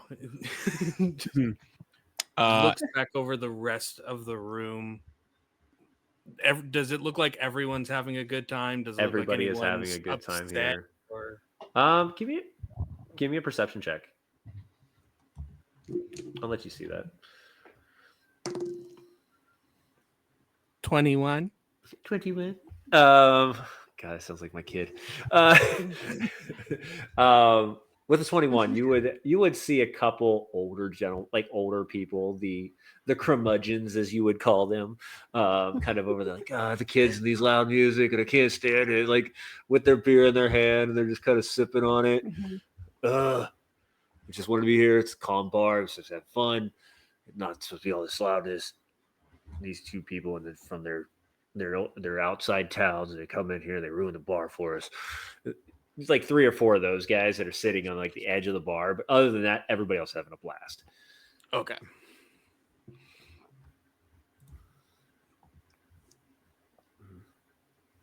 You guys gonna just finish the night as a party until it's time to go crash back at home, or what's the plan? Starting having a great time. You don't care. Starting a great time. You don't care. Yeah. Are there any broadsheets, or is that a thing? Any what? Broadsheets. Newspaper. Medieval newspapers. Oh,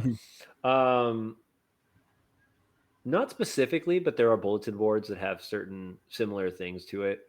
At least large articles that be placed on it, and you would notice some requests for help. You would notice, a large writing piece for Brinchedder's council to assemble. You also can see a small written document from the guardhouse stating, it would say cold-hearted killer attacked, on this date, this area of the district, this person was killed. Family has been informed. Is there a map of Bryn Sander on the board? No, there's not a directory here. All right, then I just take out the route and I write down the locations of all of the reported places Okay. where he was attacked, where the attacks happened. Then I'll go over and I'll grab a drink at the bar and I'll gesture to Near and Olivia and say, like, what are you having? Whatever ale he's having. I don't drink ale, and I'll look to the Furbolg barkeep. Yep. That was described as blue earlier. Is his name Hank McCoy by it is not Hank McCoy. It is Geldenstag, but yes, his nickname is Hank. Since I pick everybody's name that people can't pronounce. Um, so Geldenstag is his name, but some of the people will call him Geld, other people call him Stag. You can call him Hank. Hell yeah. Hank, That you one have person any nickname. short bottles of very strong spirits? We've got a few root liquors around here that'll definitely knock you on your ass. I'll take a short bottle. He like measures out like just about that much. Yeah, so he pulls another one of those bottles that have no name on them, and you can tell that just by uncorking it alone, it is very smelly.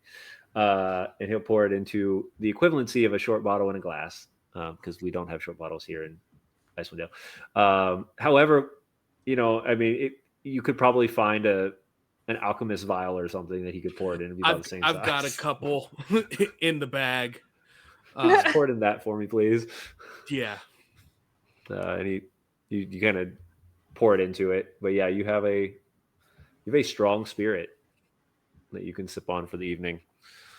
And that is exactly what he does. He doesn't take full shots. He doesn't take a massive gulp. It is like small mouthful and then swallows. Yep. Excellent. I just have a. Oh, sorry. Go ahead. You're fine. I'll just grab a cup off of the bar, and I bump into the nearest person and go, "Wow, it's almost as cool in here as the Cold-Hearted Killer," just to get that random person's reaction. But before we resolve that, I think Jin Jack was going to order something. Oh yeah, I was just gonna order an ale, and are Arwina and Kelavar aware that we're here? I mean, I don't think there was an acknowledgement. Arowina's in the middle of a dance floor. Kelavar's dancing with her. I'll try to get in their line of sight and just let them know that we're here. Okay. And well, it's not my first rodeo. I mean, like I said, we're only missing Unicorn Boy, but otherwise, I just. Yeah, there's a moment of genuine nostalgia going on in your mind, Jin Jack. The last time this happened, it wasn't just Unicorn Boy that was with you. It was Unicorn Boy and Benji and Castle and Erwina in a time before this. A new crowd of people, but still the same mission is required. And a smile kind of crosses your face from that moment where there's still life, there's still joy within Icewind Dale, even though the snow keeps piling up. And you get an eye to we'll say Erwina, because you'll get a crotch to Kelavar, so because you won't be able to see him. So and within the group. But you catch Erwina in the crowd, and you lock eye to eye for a moment. And then realize that who Erwina is dancing with is Kelavar. Mm-hmm. All right. I just raise the mug so that she knows that we're here, and I reckon she can tell Kelavar. Oh, notice. Great! An excuse not to have to dance. Hey, Kelavar, the gang's all here. Oh, fantastic! And I'll do the same rope trick with Jin Jack. And you feel the arcane tug of a mage hand pull you. I'll cast Toll of the Dead at him. No, I'm kidding. I chuckle and I just kind of, I just got my drink. So I'll go out on the floor with the mug. With the mug, you're a talented man of drinks. Yeah, I'll dance a jig with Kelavar. And with that, you dance to the later evenings, and something strange happens towards the later portion of the night. Individuals that you've never seen start showing up. 3 Goliaths walk in the door. like find this moment. You start seeing them kind of pushing people out of, like moving them, because Goliaths are like 8.5 feet tall, and able to move away. You see some dwarves show up, specifically like groups of them. And then when you didn't think things could get any weirder, something catches your eye from just an edge. And I'm going to have everyone roll a perception check, and the highest roller will catch this.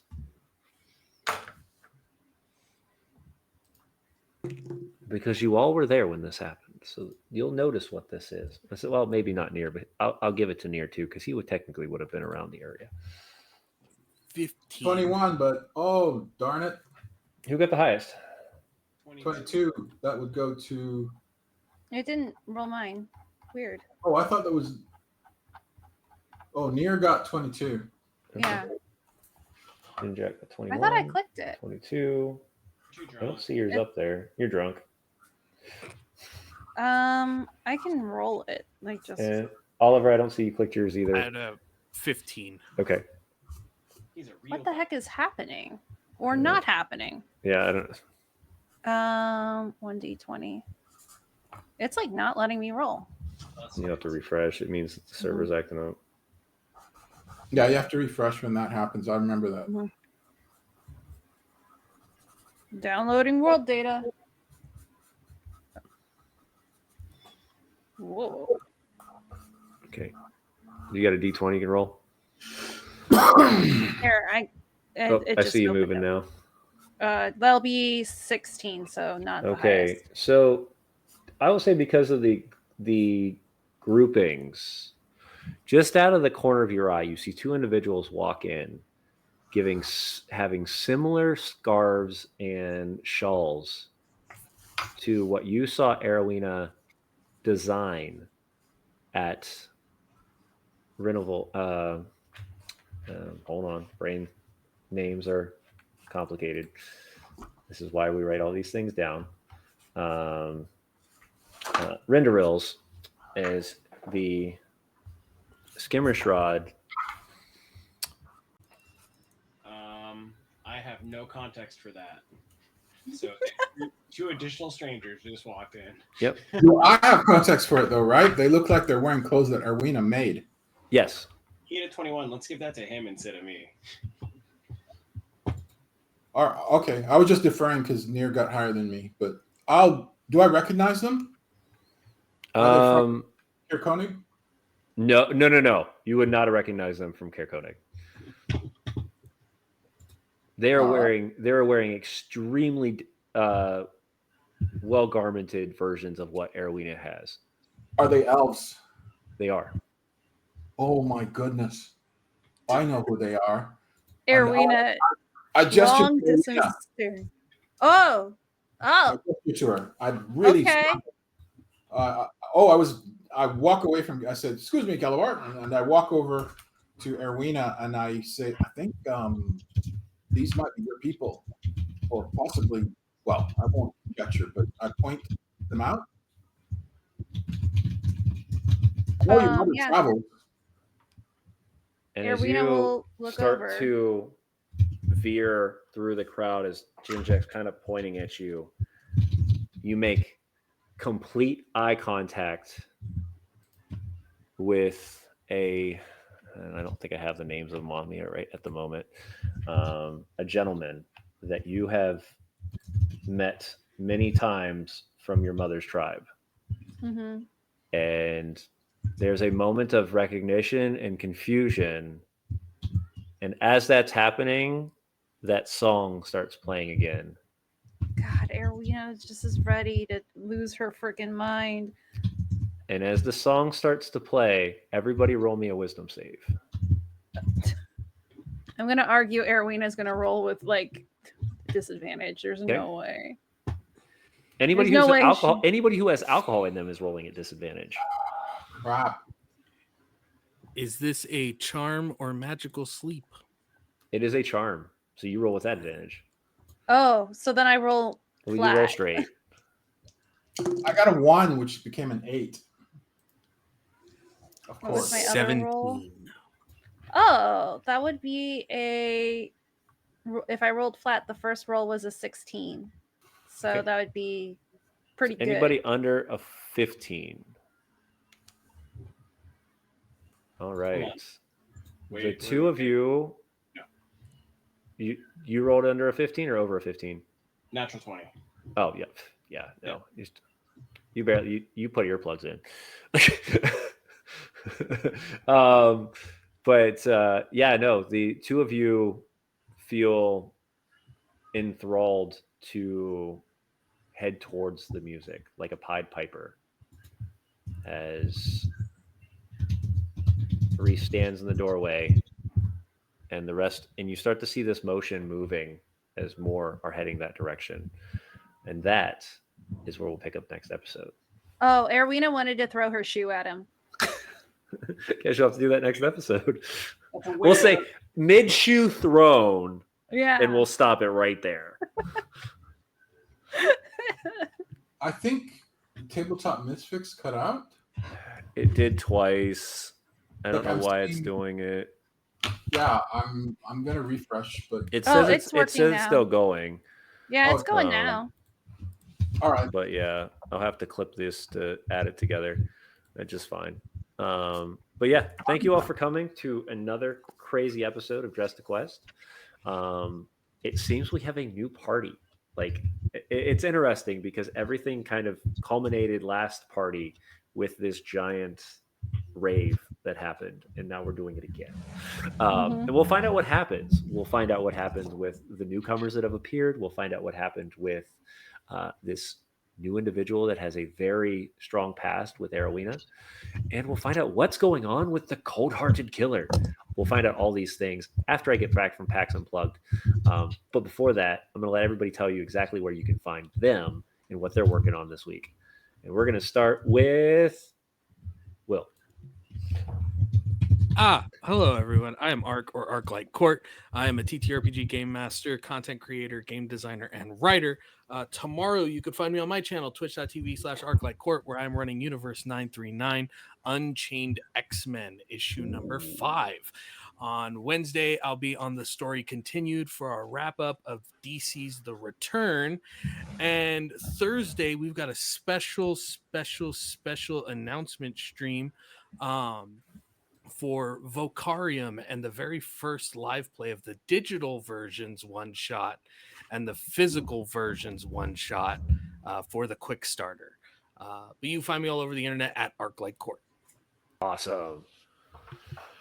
Throw it over to Alex. Hi, I'm Alex, also known as Idly. Next week, I will be doing a charity one shot. I just finished casting. I was like pulling teeth because I had so many wonderful people offer to play. But we will be doing a Scooby-Doo one shot benefiting the charity Feeding America. Because as we've seen recently, not to get political, but food is very important. And there's a lot of giving around Thanksgiving, so we should really be giving year-round because hunger is a year-round issue. Heck yeah. And even if you don't have the ability to traditionally donate to Feeding America, if you tune into the stream, I am in a position where I can make sure all the ad revenue goes into that charity donation at the very end. So you can, if you even don't want to watch a Scooby-Doo one-shot in Things from the Flood, you can just put it on in the background and you're still donating to charity. I'm That's just awesome. using a little bit of your internet to do it. So there's many ways to participate and give, even if times are tough for everybody. And that is my little stand on my soapbox. Awesome. We love it. Humphrey, what do you got going on? At this particular moment, I don't know what I am anymore. I could tell you that tomorrow I am doing a photo shoot for a Femme Krampus thing where I'm going to be beaten up by a Femme Krampus, so that's going to be interesting. So I'll be posting pictures of that when I get those back. And then On Friday, I'm doing a photo shoot as the photographer of a fairy stuck in a keyhole. Otherwise, I'm working on a children's book still. Yeah, I think it's kind of all I really got going on right now in the coming weeks. Hey, that sounds like quite a bit, and it sounds like a lot of fun. It's something. Sanity yeah. is optional. Sanity is optional. You're absolutely right. Sam, where are you going to be this week? Oh, I don't know. If you happen to be in San Diego and are attending the opening night of the 20-Sided Tavern, the wonderful live play sponsored by Wizards of the Coast and Dungeons and Dragons, you can catch me in the crowd as well, which would be very exciting. But just 2 days later, I'll be joining James in Philadelphia, getting ready for PAX Unplugged. You can definitely find me there. Also, this coming Sunday, stay tuned for Chapter 5 of our World of Darkness Chronicle, Night of the Worm. And I just like hanging out on the internet. You can find me at Dungeon Samster. Awesome. And Chris, what we got for the evening? Let's see. For art, I know it was chaos tonight, so I don't know what you came up with. I have a drawing of Reese. Oh. Yes. Wow. That is a detailed drawing of Reese. I love it. We love it. Yep. And we have oh yeah, there's that. Did we level up? No, not from a rave, that's for sure. Oh my goodness. We have amazing with the moose cod piece. Oh, James, merch, official merch. Oh merch, gosh, I merch. know, right? I think it's gotta be a thing. Can we actually just have the moose cod piece as the merch? That's gonna cost some. We're gonna need to figure that out. That's what I'm talking about. Oh my goodness. Yes. Hell yeah. Yes. With the cocks in the background. Oh, you noticed the cocks? That's good. That's awesome. And yeah. And what is going on? Chris had a field day drawing today. You'll find me at GaryCon Live every other Sunday at 1 p.m. Pacific Standard Time. Yeah. We just had a game this Sunday, so Sunday after next we're doing it again. I'm playing in Ocarin, which is the ice world, made up by Luke Gygax, but he's not playing; we're just playing in his world. And other than that, you'll find me here. Yeah. No, Chris is a fantastic artist, and has done any of our Be Right Back screens has been nothing but the amazingness of Chris. So we love having him here for so many reasons, and the contributions that he gives to the channel is incredible. I will say though, if merch is a request by enough people, and one way you can do that is by jumping into our tavern, into our Discord, and let us know. We can get that happening, but I do need to have enough interest that we actually start publishing those things, because that is something that costs some money and things like that. But yeah, there will be a Be Right Back screen with the cod piece. So that's gonna be the screen this week, is the cod piece. So that's what's happening. So I actually did find a plushy moose head on Amazon. It's possible. It's possible. Got it. I have 2 weeks. 2 weeks. All right. Awesome. And here at Tabletop Misfits, we do a lot of stuff here. You can find us every Sunday at 7 p.m. Eastern Standard Time with either a Power Rangers TTRPG or a World of Darkness RPG, both of which are incredibly ran by not me, which I love, because they are amazing game masters and storytellers and grid masters, and it is an honor to be called friends of them. And you can find us every other week. So 2 weeks from now, you'll find us back here at Dress to Quest, as we pick up our story with what is happening in this inn, because oh my goodness, there's so much going on. And Wednesday, we have another brand new guest for Tavern Talks, where myself or one of the other Misfits will join. 2 of us will join to talk to a amazing creator within the TTRPG space. And then Thursday, while Sam and I are out in Packs and Plugs, so please come say hi, get stickers, come take pictures, all the fun stuff, play games. Chuck will be on the channel for Beaker's Garage, where we build and paint and learn new things. So yeah, there's a lot going on over here at the Misfits, and it's not slowing down anytime soon. 2026 is going to speed up even more, and I don't know how that's going to happen. But the way you can make that happen is by helping us, and the ways you do that is, of course, follow, subscribe, those cool things like that. And if you can toss a couple extra dollars at us by hitting that subscribe button here on Twitch, it means a ton to all of us, and it allows us to keep these subscriptions running and keep these games rolling. Last but not least, our wonderful sponsors for the evening and for every show is the amazing people over at Monument Studios. Though my computer was being a jerk, their music is amazing, and they have over 5,000 pieces of it. You need to go check it out because it's awesome, and you can use the code MISFIT to get 30% off or 3 months free. Do you like Click Clacks? Because I like Click Clacks. 15% off by using the code MISFIT15 over at Canadian Dice CA, and you can get your new sets of dice. As we talked about merch earlier, our official sponsor for our merchandise is at dungeongrandmaster.com, where we have both Beaker Builds and Tabletop Misfits exclusive merch. We also have the thoughts and plans for Dress to Quest merch, but we're going to need your help for that. And last but not least, the official sponsor for Beaker Builds this year is Last Hope Printing, who does awesome 3D prints as well as their own sets of paints.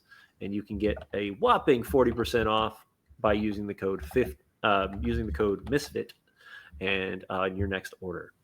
I think that's it for the evening. It's a lot, I know. I'm glad that you all stuck around. Thank you for supporting our channel. It means a ton.